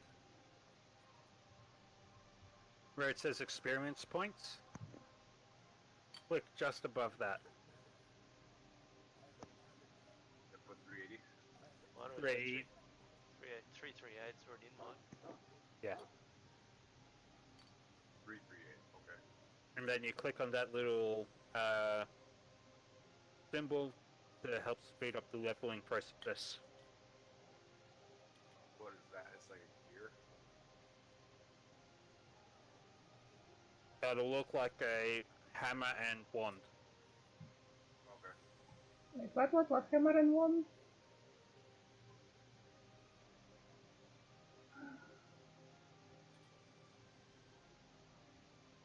There you go. Oh, I made second level. Look at that.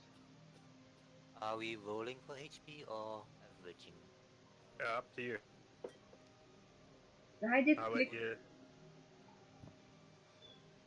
I think I lost out. Anyway, You got the average. slightly less than average. Average will be 4. But anyway, hit points are hit points. Yeah, it gets me to level up something. So do we roll or do an average for hit points? Whatever one you feel is safer for your character. Ah, roll. It's fun. Ah, one less. Never mind. That worked out. Raw or average? Yeah.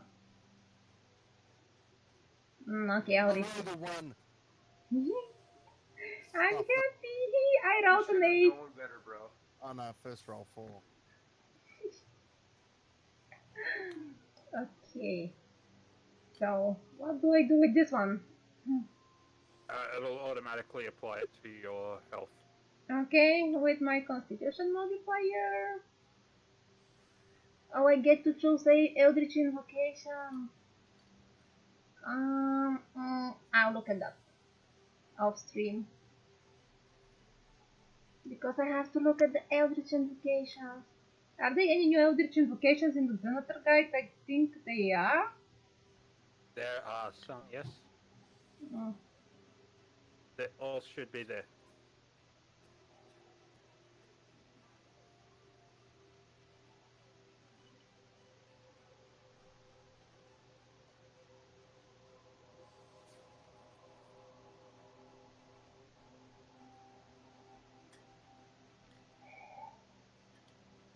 Character Mantle sure makes things easier. Does. It's pretty quick in Fantasy Grounds too. This one helps me do all the spells at once. Ah, that's good. Rogue's easy, just keep going next after you do HP. Next. Feature. Yay. Expertise. Invocations. You get expertise at first level. Yep. First level. Wow. You just get And 6th. the cunning and 10th. action. Yeah, if you're a rogue, you're getting it at first level. So skills you can get to expertise.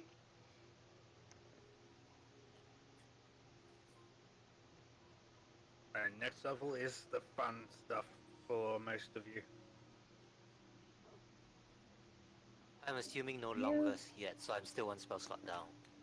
Backbone. Next level, backbone. Your Eldritch invocations is interesting. It's a good use of a first level spot though.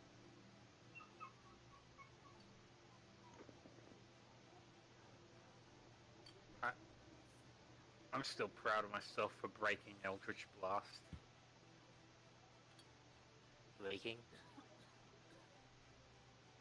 2 levels of Fighter, 3 levels of Sorcerer, and all the rest into Warlock. With the Spell Sniper feat, and the meta magic for for the Sorcerer are Distance Spell and Quicken Spell. Your DM's too nice. Yeah, right, you're getting sorcerer points level 2. Yeah, but 3 gives you just enough to get what I want. Are you going like the Dragonborn feat at level 3 or the wild magic? I think it was Wild Magic Sorcerer. Oh, that will be fun! Please don't fireball on me!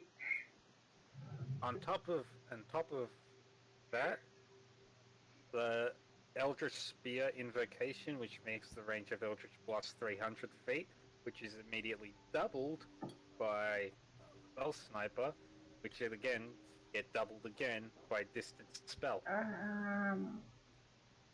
Are you human So- variant? No, Then you cannot get the sniper unless you're getting to level 4.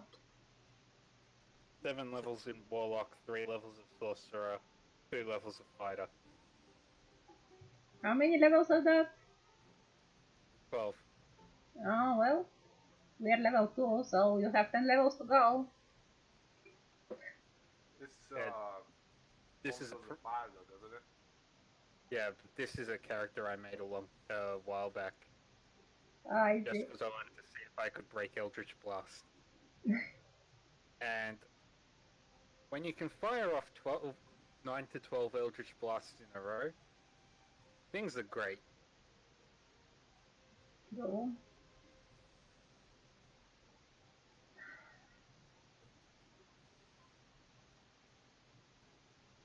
Action. So you fire off Quicken Spell Eldritch Blast, then your normal Eldritch Blast, then your Action Surge, then your Eldritch Blast again.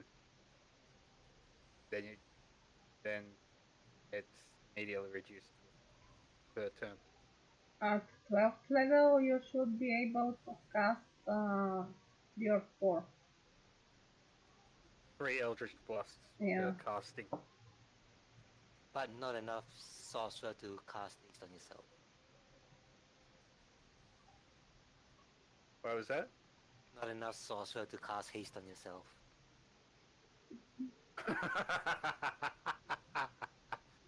You won't be able to use a hasted action to cast more Eldritch Blasts, but you can like something.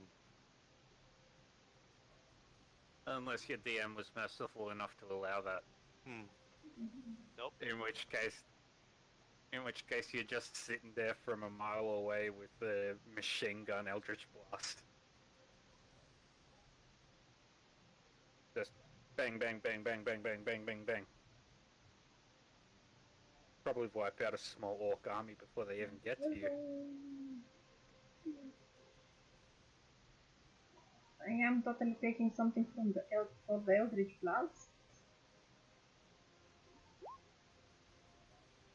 I You're a just have to warlock, figure you out have to have what. Eldritch Blast. I do have Eldritch Blast. I could just go the full Hexblade route and smack things. I do have Hex too. That's like the first spell I picked. I As mean werewolf. Hexblade as in be a melee warlock. Yeah, but What are you doing? doesn't that apply to blades only? Or like weapons?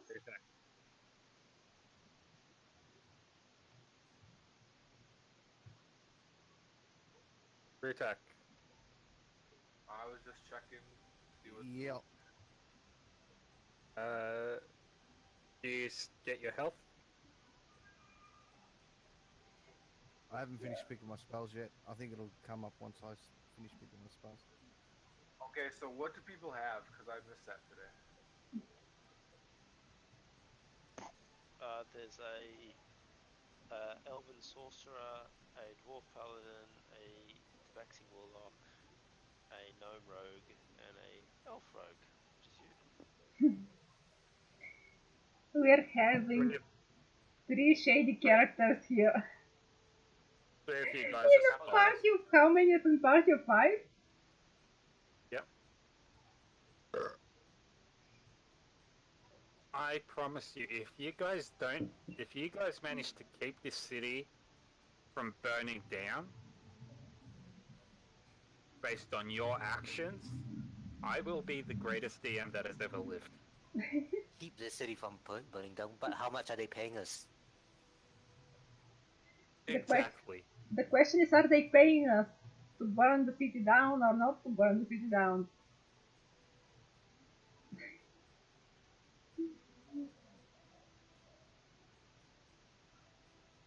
So, anyway, I'm gonna head off, guys. This was enjoyable. Cool. It was a fun start. Did my voice comms interfere with you or not? No.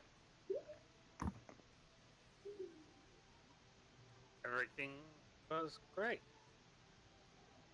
Looking forward to next week.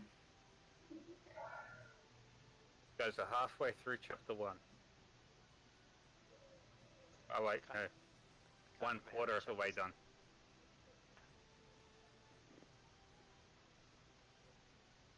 I gather there's a lot of background meat for the DM in addition to the adventure, so I haven't read the books. Yeah. There's a fair amount. There's not much in the way of random encounters, though. I have almost. But I can string something together. I'm sure you can. My favorite D&D monster is the Balhanoth. Is that the bulbous one with tentacles hanging down? Yeah, it's like a roper on steroids. Yeah, I haven't read it. I've seen it, but I haven't read it. I've used it once. I'm sure it was effective in D&D. It was so effective. Oh well, I've got a dwarf paladin for that. Yeah, unfortunately I can't kill you guys with it. Because it's too high a level for you guys. That doesn't stop you. No, it doesn't stop me, but in the interest of sportsmanship, that made me feel dirty.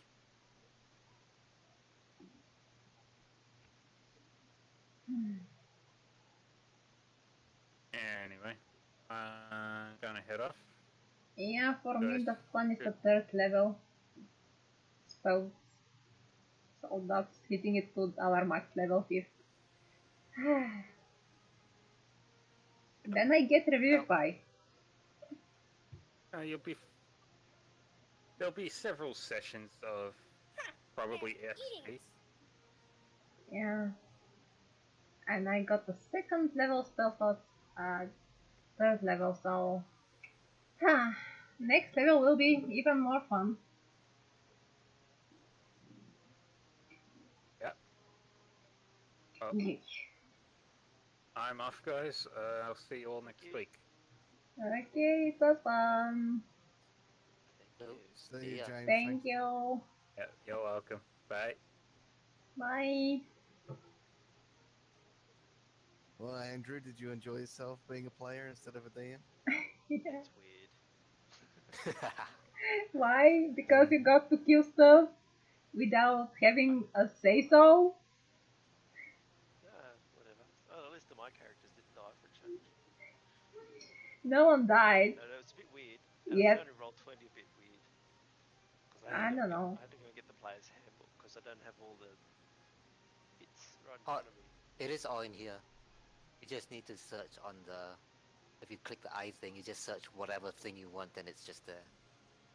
Oh yeah, but it's nice when you just look at your character sheet and you click on it and the little dragon head comes up with the details for the spells. It seems to take longer.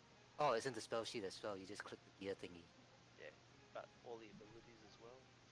It'll be fun. It's like, I just opened Fantasy Ground. I did you in the background and find stuff. It's Yep. fun. Yeah, it's a good tool. It's fun to do. I mean, this thing's got some different tools like the arrow drawing down the road. I haven't got in Fantasy Grounds, and pinging on the map's not in it. But we'll see what the next version brings. So I was watching the progress one, working on line of sight and that sort of stuff. So that'll make dungeons a bit more interesting. Guys, I don't think I can take Hexblade because that's a different feature. I was going to take a Hexblade if we had a cleric in party. Oh, but you wanted to be celestial, right? Yeah, I am Celestial. For the party's sake, because we don't have a healer. Yeah, we do paladin. That's Yeah, we have a not paladin. a cleric. And what kind of sorcerer are you? Shadow. Oh, okay. I thought you were doing a healing one. No. Don't worry about it. Pick what you like. Kinda half regret not going the healing one, but Shadow's in collector. Oh, fair enough. That's alright. Don't worry about the healing. I'll just hide and run away. Be fine. Yeah, once I can twin cast greater invisibility, both rogues are gonna go invisible. Can you do that with greater invisibility? Yeah, it only targets one creature. You're going to get into 5th level in this adventure, so you may find that some of your ambitions are curtailed before the end. Yeah, I was aiming for the Hexblade because it adds my charisma modifier to one of my weapons. But I'm not getting that.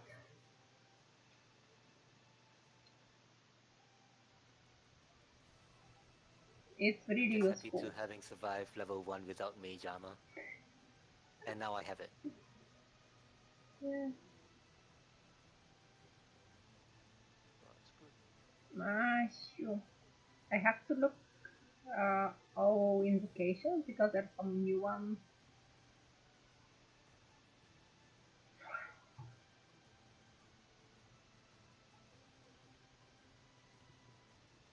Well, my little gnome's very good at deception, so if we need deception, it's pretty good at investigation too. Deception, huh? Yep. Let me And acrobatics. see. I cannot see because I'm stuck on the features. I think a lot of us are gonna have a lot of overlap because we are all charisma classes, all rogues. No, I haven't gone high charisma, I've gone high intelligence. I think I Deception is a have. charisma thing. Yeah, I think I used expertise. Yeah. Yeah, well, if you have expertise, you will totally have more than me. 5. Maybe. I'm Yep, trying to same, choose the 5. Eldritch invocations. Fifth level. Like requires Pact of the Town feature, so this is like at level 3. Yeah. Yeah, we need you to be a ritual caster. Sorcerers don't get ritual casting.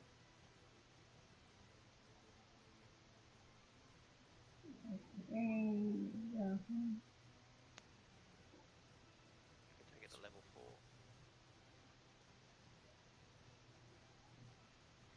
4. Okay, found something that I can use with Eldritch Blast.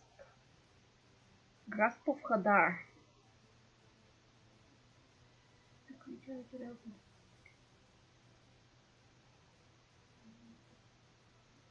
No, sorry. Oh, you're looking at warlock spells. I'm looking for Warlock invocations, and the Grasp of Hadar can move the creature 10 feet closer to me, and I'm like, no, no, no, no, no, no. I don't want to be 10 feet closer to them. I want them to be 10 Yes. feet away from me. There's an invocation that pushes them away. That I think you can get right now. Probably. I'm just checking everything that says prerequisite Eldritch Blast. Hmm. A House of Lethargy. When you hit a creature with your Eldritch Blast, you can reduce the creature's speed by 10.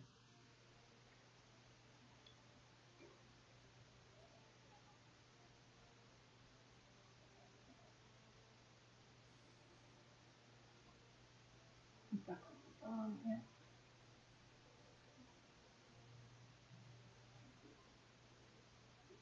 The sad thing is in the Senator guide, most of them are require level 5 or above, or require a pack to be made, which means level 3.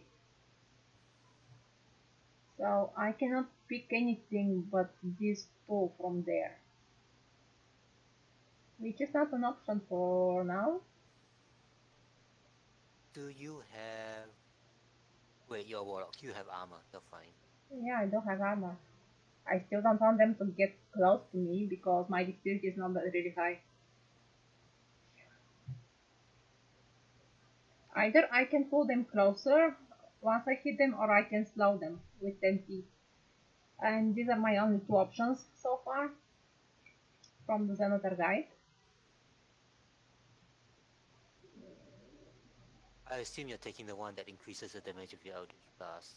Yeah, let me find it first, because then I have to put it in the bone, like...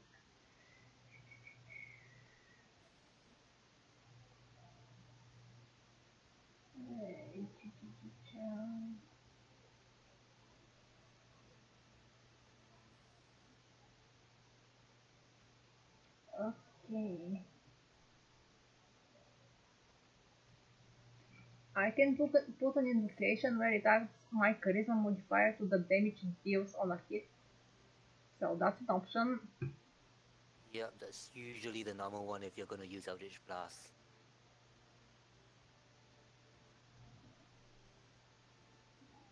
So I think you have an invocation that lets you cast Force Life as many times as you want, so you always have an additional 8 hit points.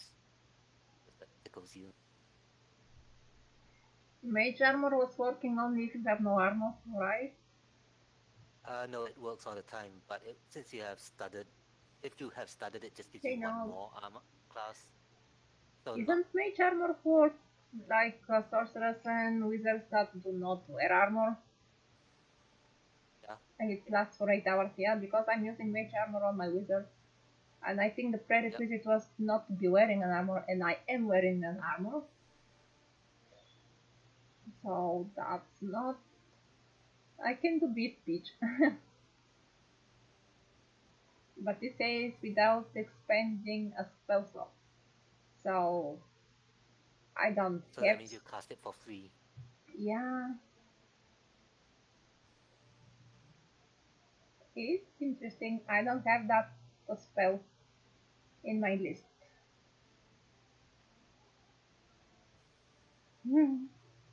Or I can get the beguiling influence, so I get proficiency in the deception and persuasion skill.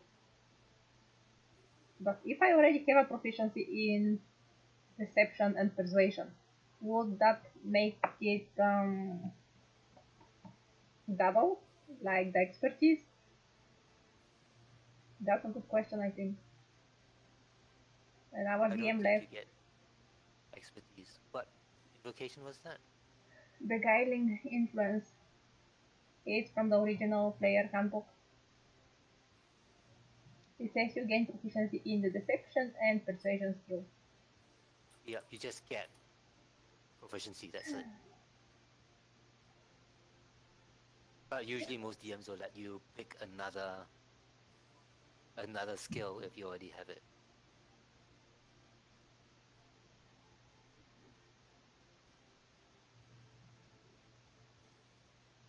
I can get a devil's sight. You can see normally in darkness, both magical and non-magical to a distance of 120 feet. That is actually pretty strong because at level 3, I will be able to cast darkness using sorcery points that I can see through.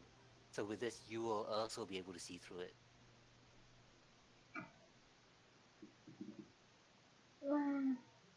I can get an eldritch sight as well. That I can cast detect magic at will without spending a spell slot. It does not say when it resets the eldritch sight. It doesn't. You can cast it anytime you want. You can have it up 24 hours. That's interesting. And then there is the eldritch spear that likes 300 feet range. Eye of the Runekeeper. You can read all writing.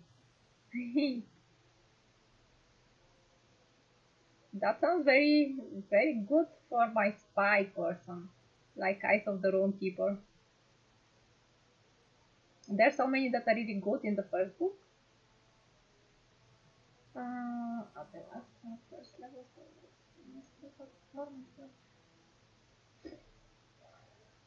I found the one that you are talking about, the Fiendish Feet Viger. Gaze of Yeah. Humans. You can use your action. Challenging. You're an external, some of the creatures on the same. Blah blah blah blah. That's not bad, but Light Thinker level 12. So the fun thing is you don't have to keep it because every time you level out, you can change your invocation.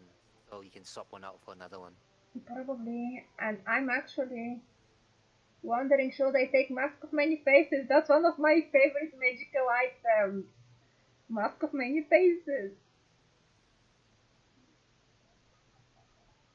That will be a really good one for this campaign. Yeah.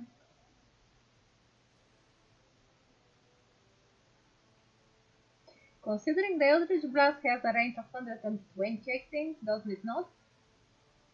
Yeah, it's pretty So far. I don't need to up a range on that one yet.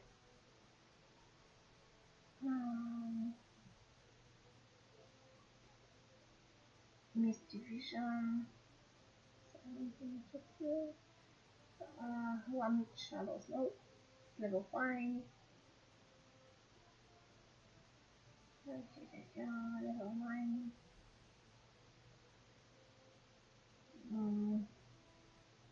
Yeah, I do find the one that you can push them away for 10 feet away. That's the Repelling Blast. Level 5.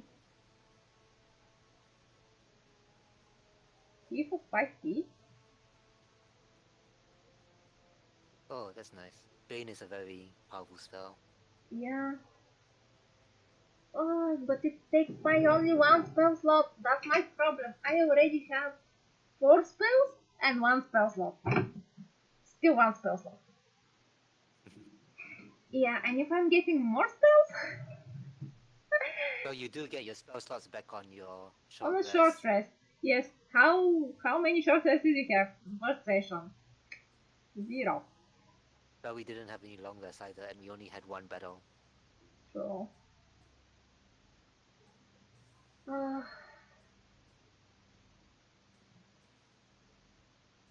Portal to Chainmaster.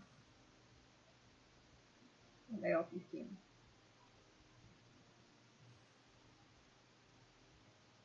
I am taking the one with the Eldritch Plus.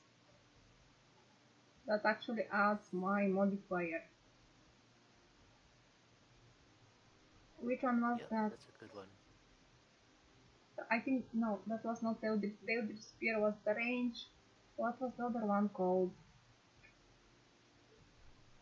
Something with Eldritch stuff.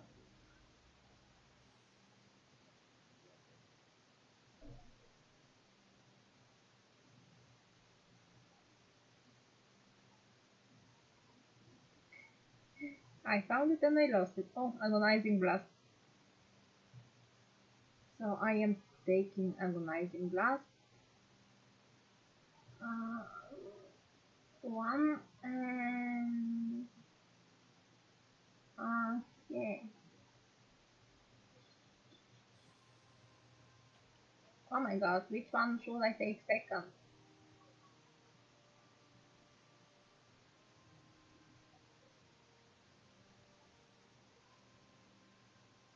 Probably the most useful right now would either be Mask of Many Faces or that Detect Magic one. They're about useful.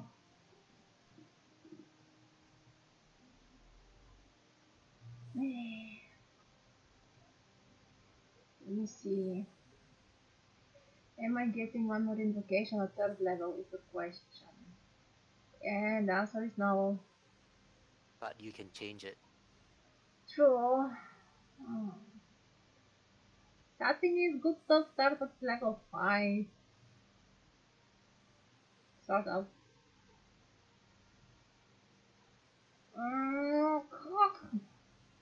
I want to be doing more damage, and then there are like tons of useful invocations that I can choose only 2 of them. Usually if you want to just do damage, you just cast Hex and Eldritch Blast. Because Hex will last 8 hours, I think. And you can Hex, shift it between Hex stuff. is a concentration spell, so Yeah, so just don't get hit. yeah.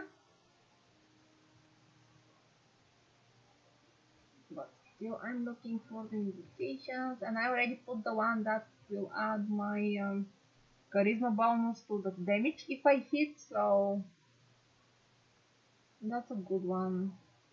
What level we are saying you are going to cast the darkness?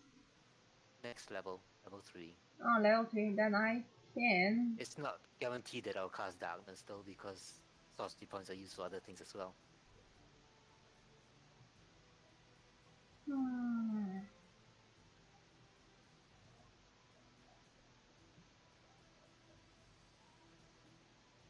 I think with my background, the Mask of Many Faces will make more sense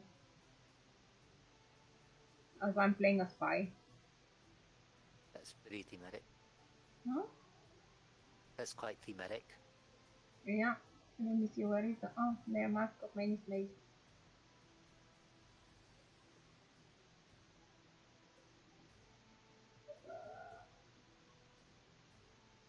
I have 4 countries. It says some weird symbols in red.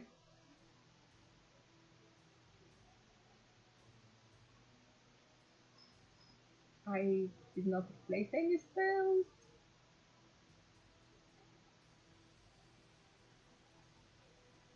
I can. Oh.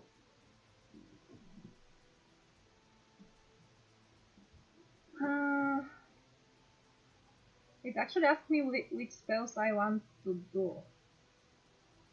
Yeah, you get one more spell, right? Yeah, I cannot.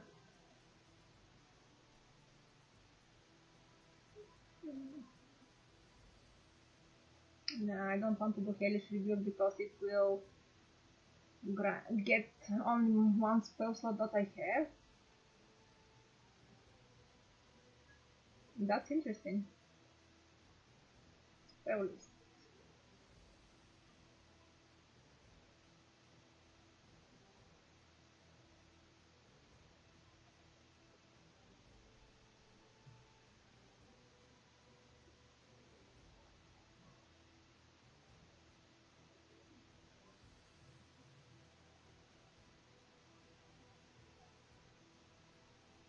The chill touch would be really useful when you are fighting the troll, because I think it prevents it from regaining hit points. I don't think you get another cantrip.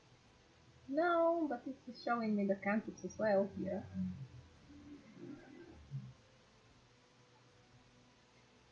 And that's why I am not using this in-game stuff.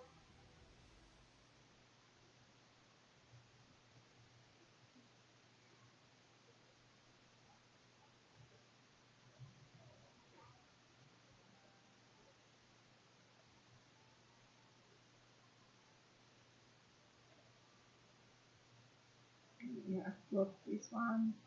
Really tiny pieces. Okay.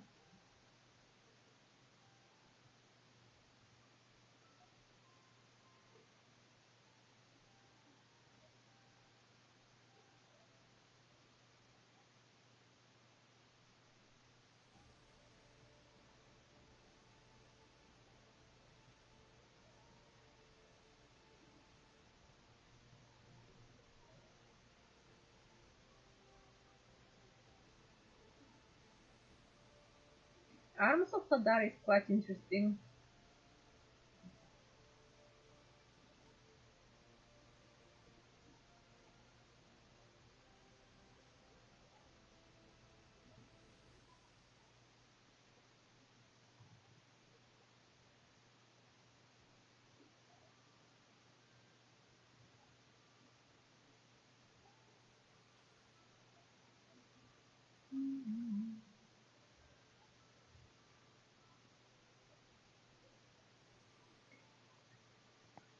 All these decisions, you won't want another level. Oh, yeah. I am And she's a already. warlock, not even a wizard. Yeah, and I have guiding bolt already, and I have hex. So Wizards have left choices. yeah, I don't have actually sleep, but and I am not a mage, but I cannot actually shield, and that's a reaction. Yeah, shield's usually not that useful for warlocks, but it might be useful now. Because Yeah. your spell slots will always be maximum level. Now it adds +5 to AC, so if I get hit, I can do like shield and not get hit. But it lasts for only 1 round, so and that's it. And I already have Witch Bolt. Raffles might.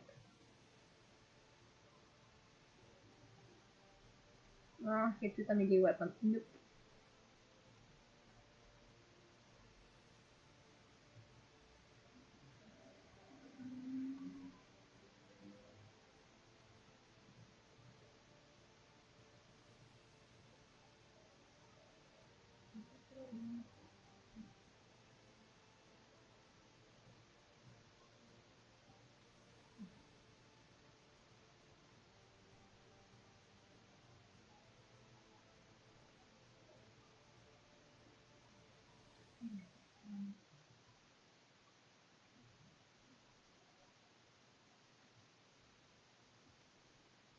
I'm opting for taking command. Maybe. Command is pretty good. Yeah. I got command. You just have to make sure they can understand you. I'll give you command. Disrobe. What this robe? Take your clothes off. Disrobe. Ah. I'm thinking the funnest command would be monologue, especially against a big bad guy.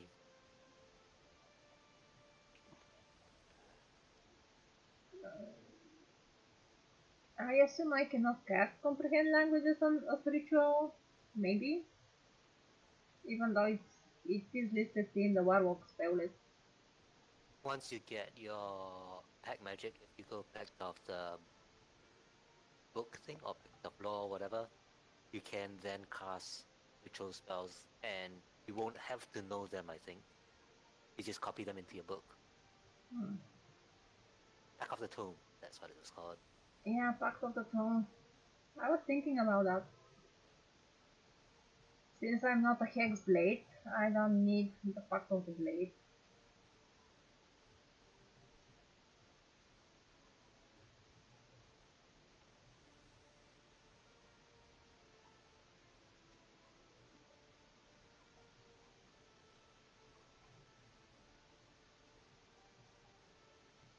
Charm person is also useful on, but if the creature is not a person, then that's a problem.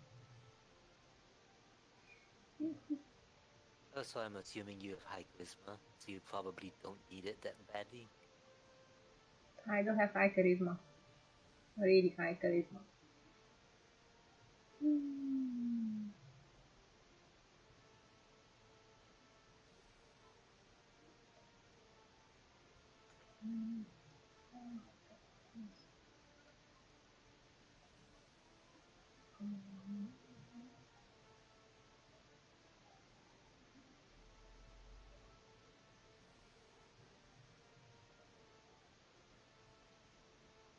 I can take Fairy Fire, which is party beneficial.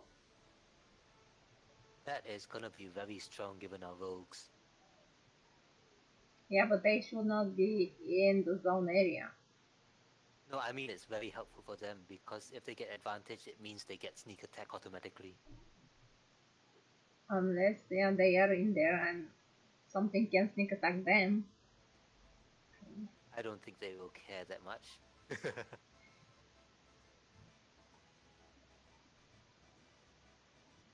I didn't know warlocks get fairy fire. That's cool. Well, it says Archfey, so maybe I can't get it. Because I am not an Archfey archetype.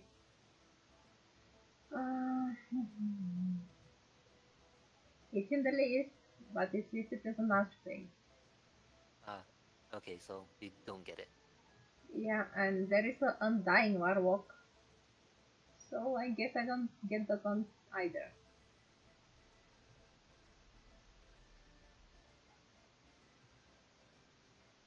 And the command is a fiend. Phew, that narrows my choices.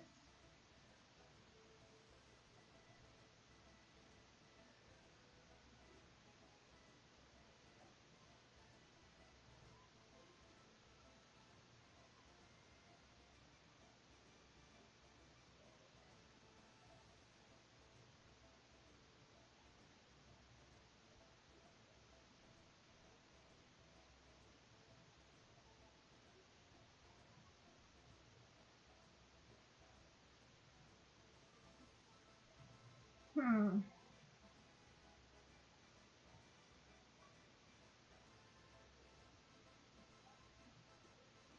That's a very interesting.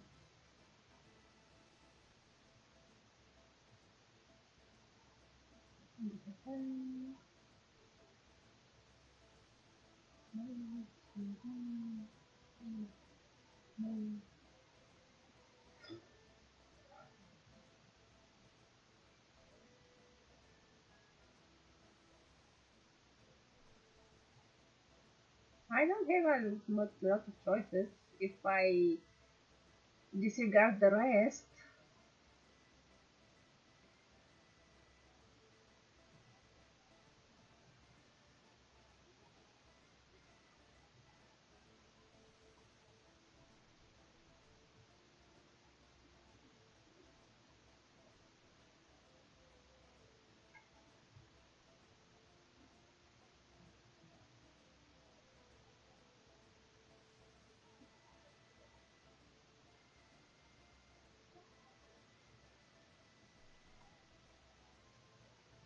I'm giving an option of distort value, but it does not give me any information about distort value. It's used to make money. It either halves or doubles the perceived value of it unless they make a saving throw.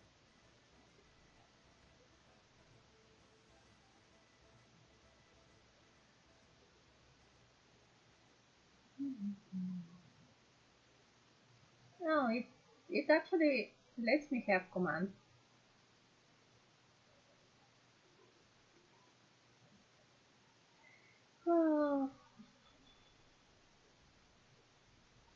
of many choices for level 1 spells.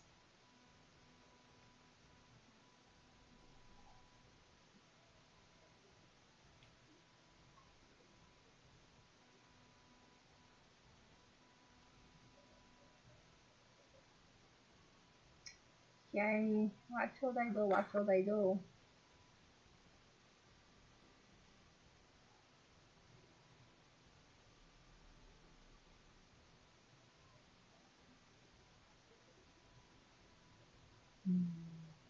I can pick Call Spear. That will be helpful too.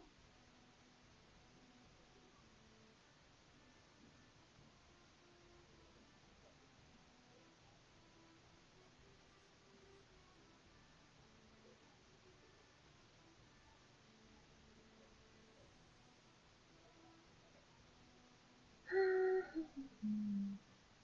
54 HA, what's that mean? What's that? Hectares. I think I'm picking the third value. I don't know. It sounds like the logical choice.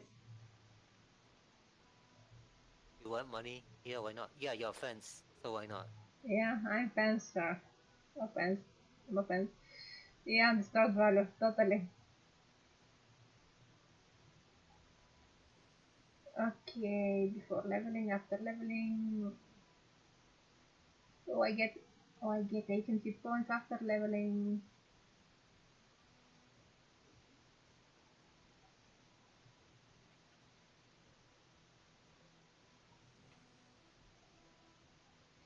Okay. No worries. I'll see you later next week. Have fun. So, I guess I'm out as well. Yeah. Let me see. See you guys. Night.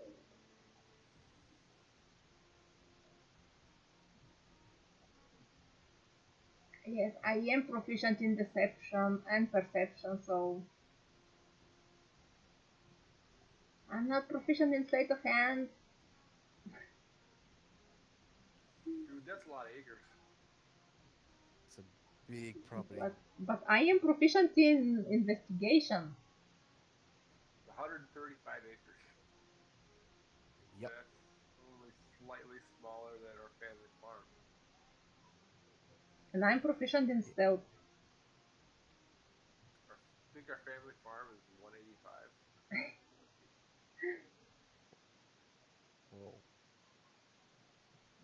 It's big.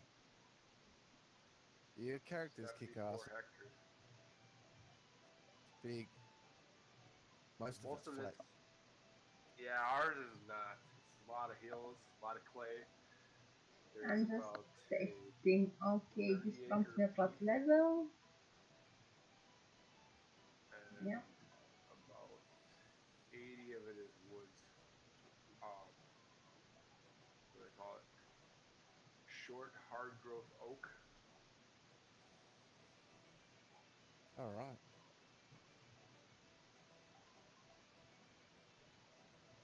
Okay, let's see how those killing rights work.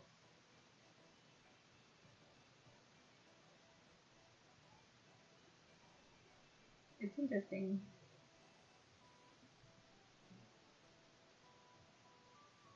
What spells did you go with? Me, Yeah. I got the start value. You didn't get command because I got command. I could get command, but I didn't because it does not quite make sense for my character since I'm fence and That's I can put like I have this guy's cell from my Eldritch Invocation and I have this third value. yeah. Because if you got it, I could have changed mine and got something else. That's all. So if you want, Yeah, but sure, casting time 1 minute. The casting time was it's a little bit off. all right.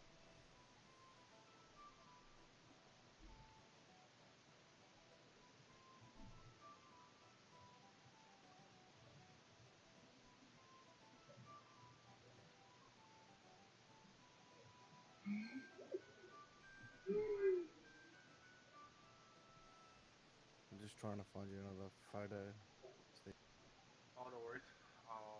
I'm being summoned anyways, so you guys have a great day. I am doing something. All right, see you, mate. Yeah, Have a good week. Sorry, I slept in. That's all right. So you happy with your warlock now? sort of.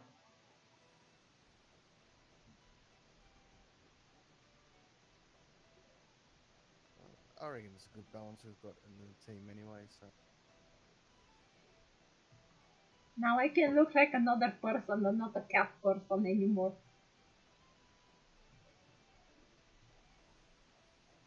is it a crime in this city to change identities? I don't know. Have to look it up. Maybe it is. Who knows? But I'll try to use my disturbed value. Well, Ayla's sticking to it. I hope this will play well. Else we'll be dead really fast. Oh, we can get healing potions and stuff like that.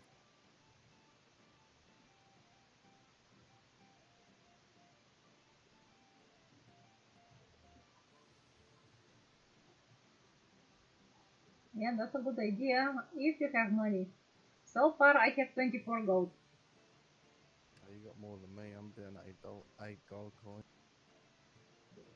We did get 10 gold when we were leaving the previous bar, the previous tavern. We got 10 gold for drinking expenses and stuff. That's why I got 24. Yeah, that's right. I didn't add my 15 from my pouch. From my what do you call it? Yeah, so I had 15 from my pouch too, and I got the 25 with this 10, and I had to pay for my drink and stuff.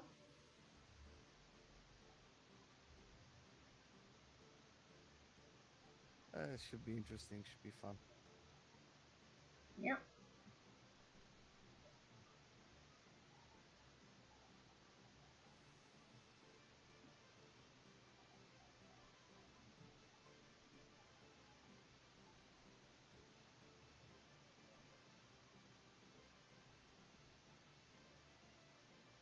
Are you back at work now? Me? No. I haven't been at work since December last year. That's all right. I'm officially retired for 3 years That's good. because of damages my colleague did to myself. You just take it easy. I am taking it easy, it just doesn't bring money.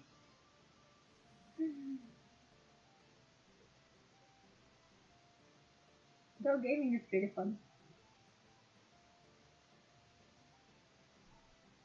Yeah. No, they just don't have side jobs that actually can meet my needs. I did ask them if they had like online jobs and stuff, and they said like no. And I was like, okay, I'll look for myself.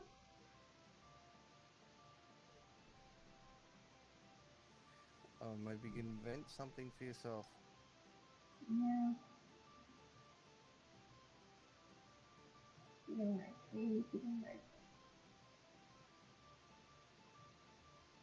What do I do with these experience points? Like 638, do I leave them?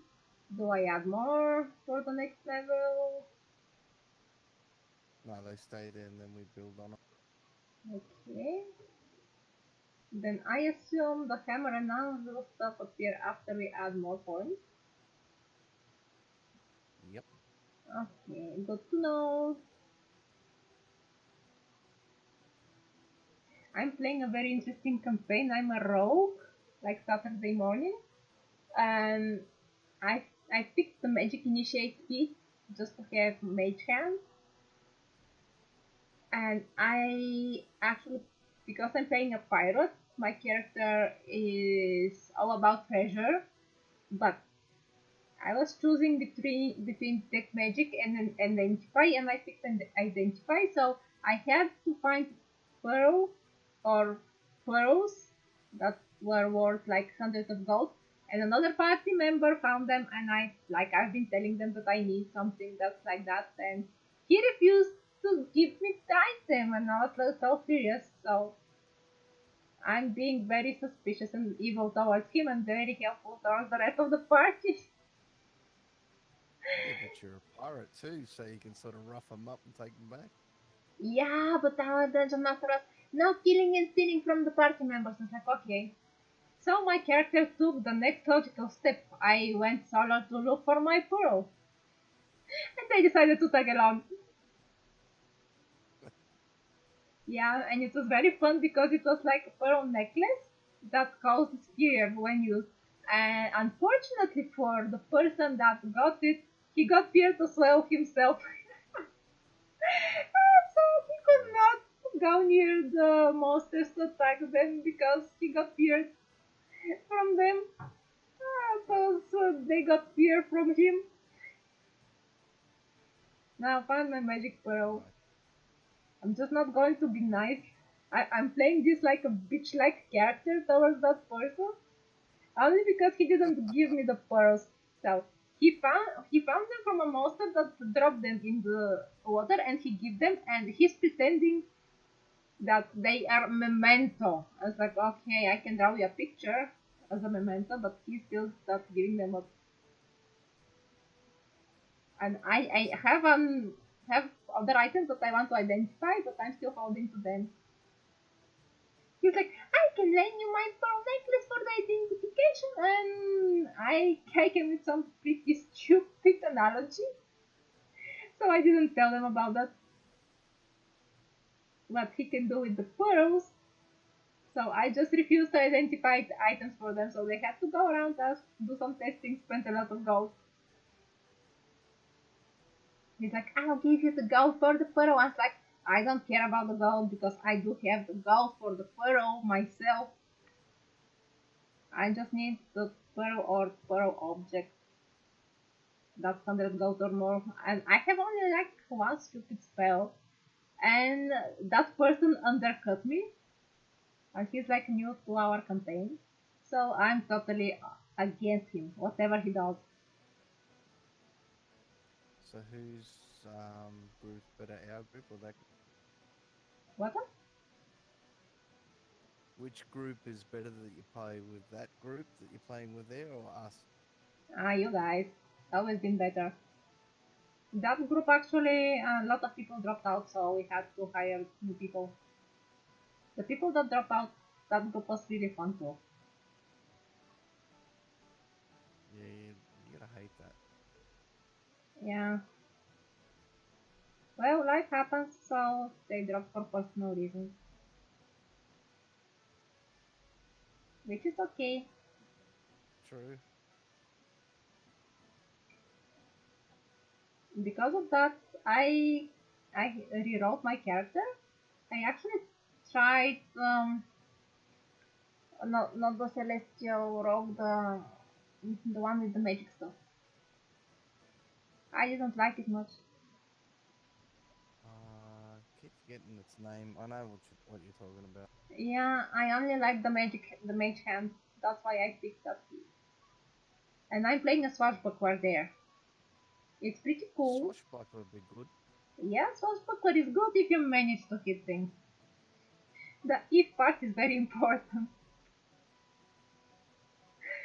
True. I nearly died the first encounter. At the second encounter, I died twice, sort of. I got knocked out twice. And the third encounter, I didn't go into melee anymore. Oh there, no. there was a person to be rescued, so I went to the rescue, and like I went in, I went out. Because I'm a rogue. I can do bonus action disengage. That's it. Yeah, Get in, do your attack, and then run. I didn't even go to attack. I went to retrieve the person that was going to be chopped and eaten. So I was like the hostage retrieval situation. Classic. Yeah. And I was like, I am not going in there to get hit ever again.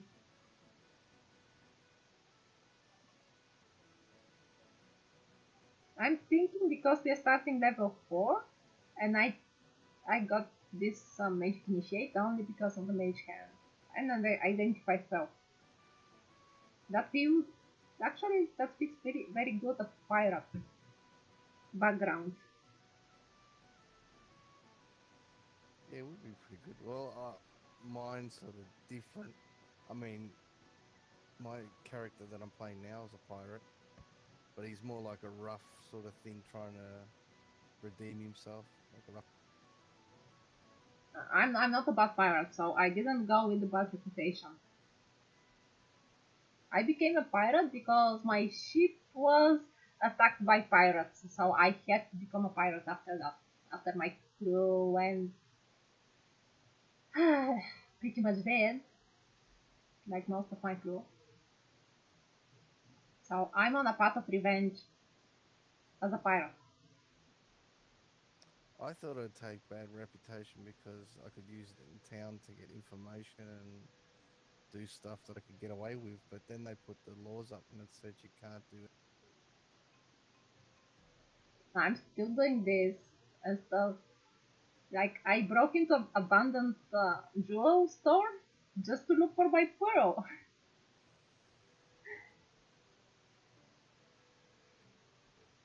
So you can get away with minor stuff. It's, Yeah, that's the bad pirate and stuff.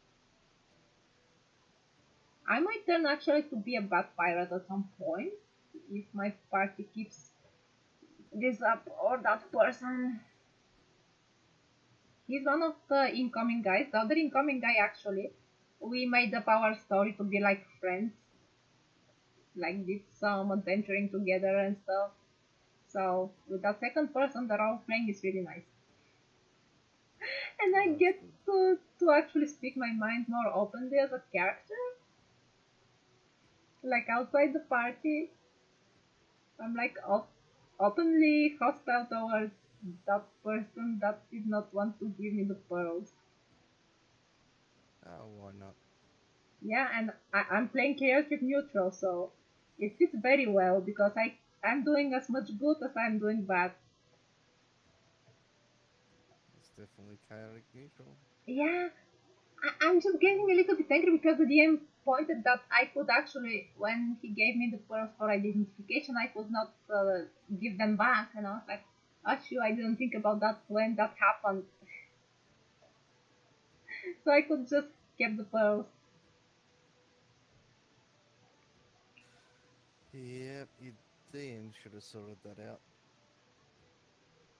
Yeah, I think he's just letting us fend for ourselves, but he's totally against stealing and killing the party members, which I am totally not okay with. I can manage, but I actually never played an evil character. But I can turn into an evil character. I can turn into a mindset of an evil character. That's it. And that person is playing some warlock, probably from the Senator guide. He picked some ridiculous spell that can enrich the whole region for a year or something. That's a druid spell. All right. And he's pretending to be good, but my character is not buying his bullshit. Because of that one offense.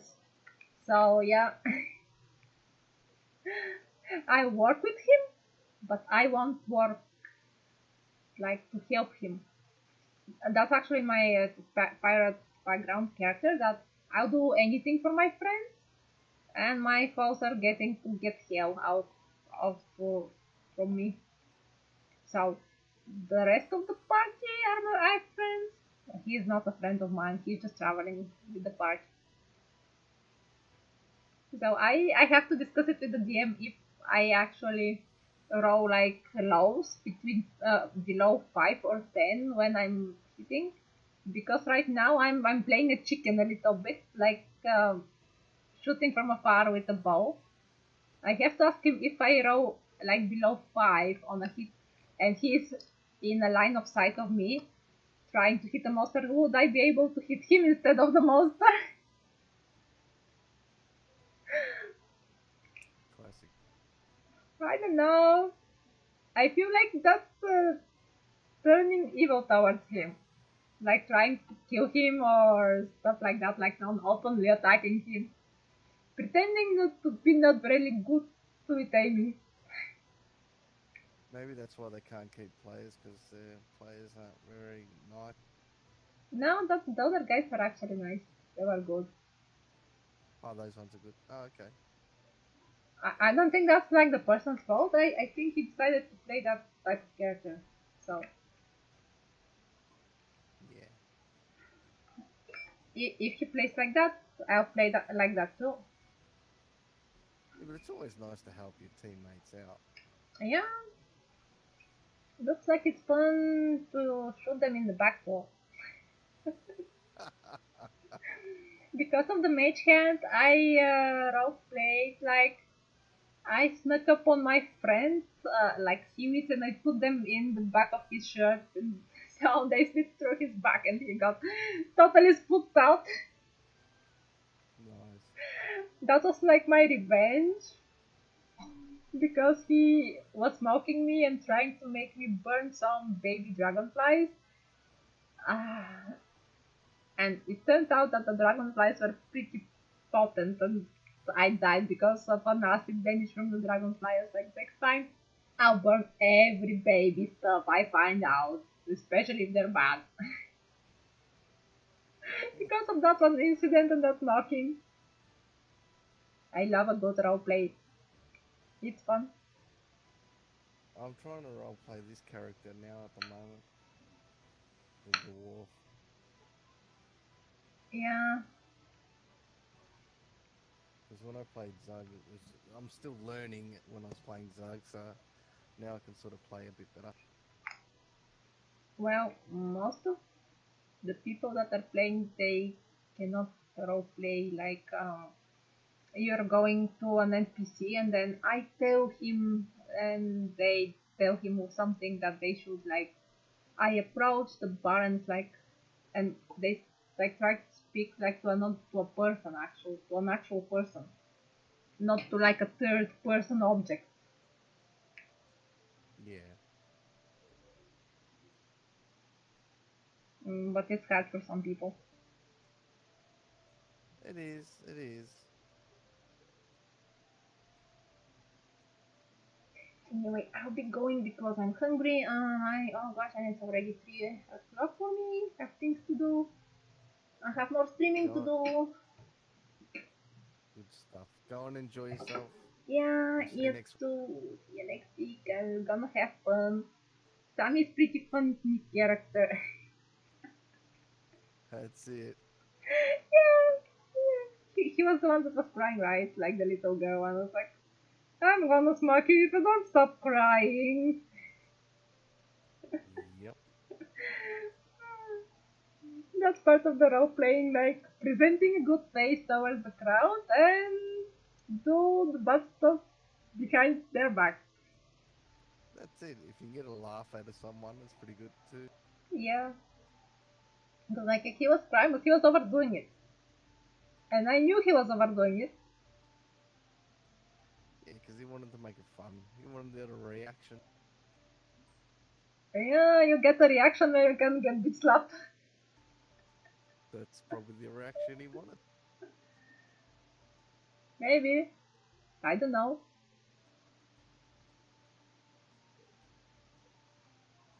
Yeah, I have to think about it because I actually tend to playing more shady characters. I don't know why. I feel they're really fun to play. Maybe that's the opposite of yourself. Your real. Maybe? Because you'd never think of being that way, and then you just play the opposite. Yeah, that's actually how I am in life mostly. That's why I enjoy playing my pirate because I do not say bad things about people. I do not speak my mind most of the time. When I do, people got hurt really. So I'm trying to mind myself and mind other people's business and feelings. And I can be really blunt with that Dungeons and Dragons game. It's all right. Again, you're learning. Everyone learns. Everyone adjusts to everyone else's personality. And at Yeah, the end of the day, it's just it's just a game, but actually it really pissed me off that that person didn't give me the pearl. yeah, I know. Yeah, even though It I'm feels real saying, yeah, sometimes. even though I'm saying when we're starting the party, I'm looking for that specific item and object that fit that description. And then on next time I told them, even if you find a pearl box that's worth 10,000 gold, it still fits the description and I want it. I don't care if it's magical or not. I just needed to fit these two particular things and then I'm like mine, he's like, I will lend it to you for the time you perform. It's like, what? We are not together in the party. And they're like, how we cannot be together? And it's like, oh my god, really? How you cannot be together? Well, split the party. Like, I went off by myself looking for a pearl. So, unless my friend didn't spotted me leaving town, they would not have not known where I went. Because I didn't tell them. I was really angry. True. They got magical, like a magical dagger and stuff, and other magical objects that my character cares about, but not as much as a pearl at this point. And I'm playing actually an Asimar. I'm playing the love story between the sun and the moon. So Cool. my eyes glow when I'm angry or at night. And I have like a sun tattoo on my forehead and I'm covering it up supposedly because I'm a pirate. Next pirate goal is to find the sun sword because I already have the moon sword. Okay.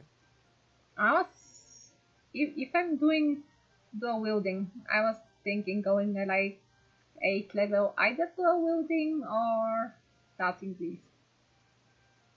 Unfortunately, I am using one cantrip that if I hit a target, I do damage as a melee weapon attack. And if they step away, they take more damage. That's interesting. Yeah, unfortunately, if I hit twice on my turn, I cannot apply the cantrip the second time. All right. Yeah, which sucks. The good thing about the swashbuckler is you get sneak attack even if there isn't another person or you're not hidden. Like you just need to be standing next to your target and you get the sneak attack if you hit. Yeah, And then that's you good. can run away without them attacking you. There is another cantrip that actually lets the damage jump out towards another creature that's next to your first target. But it does not work like this, so if I am surrounded by 3 creatures and I hit only one of them, even if I hit the other two with the leaping cantrip attack, it would not count towards me escaping safely without using another action. Is that green flame blade or? Green Flame Blade is the one, and the other one is Flame Blade or something. Okay. The fiery one is the one that's sleeping, and the thunder damage is the one that I'm using. I can look it up. I just need to change games because it is on roll 20. Yeah, I know. It's. I'm still adjusting. I mean, it's not that bad. As bad as I thought No, on it's roll not. 20. It used to be But Fantasy different. Grounds is good. I don't know, Fantasy Grounds is a little bit clingy to me. Too much information, too many things there. I think because I'm used to it and I'm not used to roll 20. I think that's probably why I favor it. Probably. Booming Blade is the one that I'm using. Oh yeah, Booming Blade's good. Yeah. And since we turned level 5, I can do like damage when I'm attacking right now, but I'm avoiding being in combat. Because I do not survive longer. Nah, you're not a frontline fighter, so Yeah, I'm more like one-to-one combatant. that's it, or in the shadows Yeah. at the back. Yeah, I still can shoot them and get sneak attack. If I hide as a That's bonus it. action. Or if there's another Oh. person next to them. That's why I love rogues. Well, my best optimal rogue build is 3 levels in fighter, and you start 3 levels in fighter, and then 3 levels in rogue, and you're taking the human variant. With dual crossbows, like hand crossbows. Alright. And that's the most optimal rogue assassin build.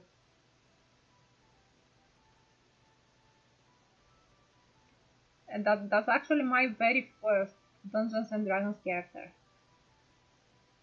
I started playing Rogue Assassin on 3.5e when where the skeletons are actually immune to piercing damage. Okay. Imagine how much fun I had when I couldn't hit shift when we went into a dungeon full of skeletons and I had only 2 daggers. That's not good. No, it went to the point where I got angry and I threw a flask at them. And I did a bludgeoning damage with the flask, non-intentionally. So trying to hit something how combat and not being able to. Yeah, that sucks. Pretty much. Anyway, it was fun talking to you. Thank you. I'll see you next week. No worries. See you next week. Bye. Bye. Here, here. Fun. Fun, fun, fun. Okay, guys, I will be back a little bit later. I have to go eat because I'm really starving. And I was not talking much out of character or out of the game because I don't have my push to talk. I actually don't like push to talk. Thank you, Note, for stopping by and say hi. And I am going to eat. Maybe cook because I have to eat again the night after. Oh well, tonight. Be more precise and stuff. And I'm really starving and I cannot think straight. So, I'll be back. I don't know when. But I will be back. At least after I eat or maybe probably cook. Because that's on the schedule for today. And I'll stream some other games too. Most likely Monster Hunter World. Because literally I have 2 days to find 3 items. And probably I won't find them, but I totally have to try. So, I'll be back later. Thanks for sticking around, joining and saying hi, and visiting, and being here incognito. I had lots of fun. I hope you had fun too. Bye bye for now.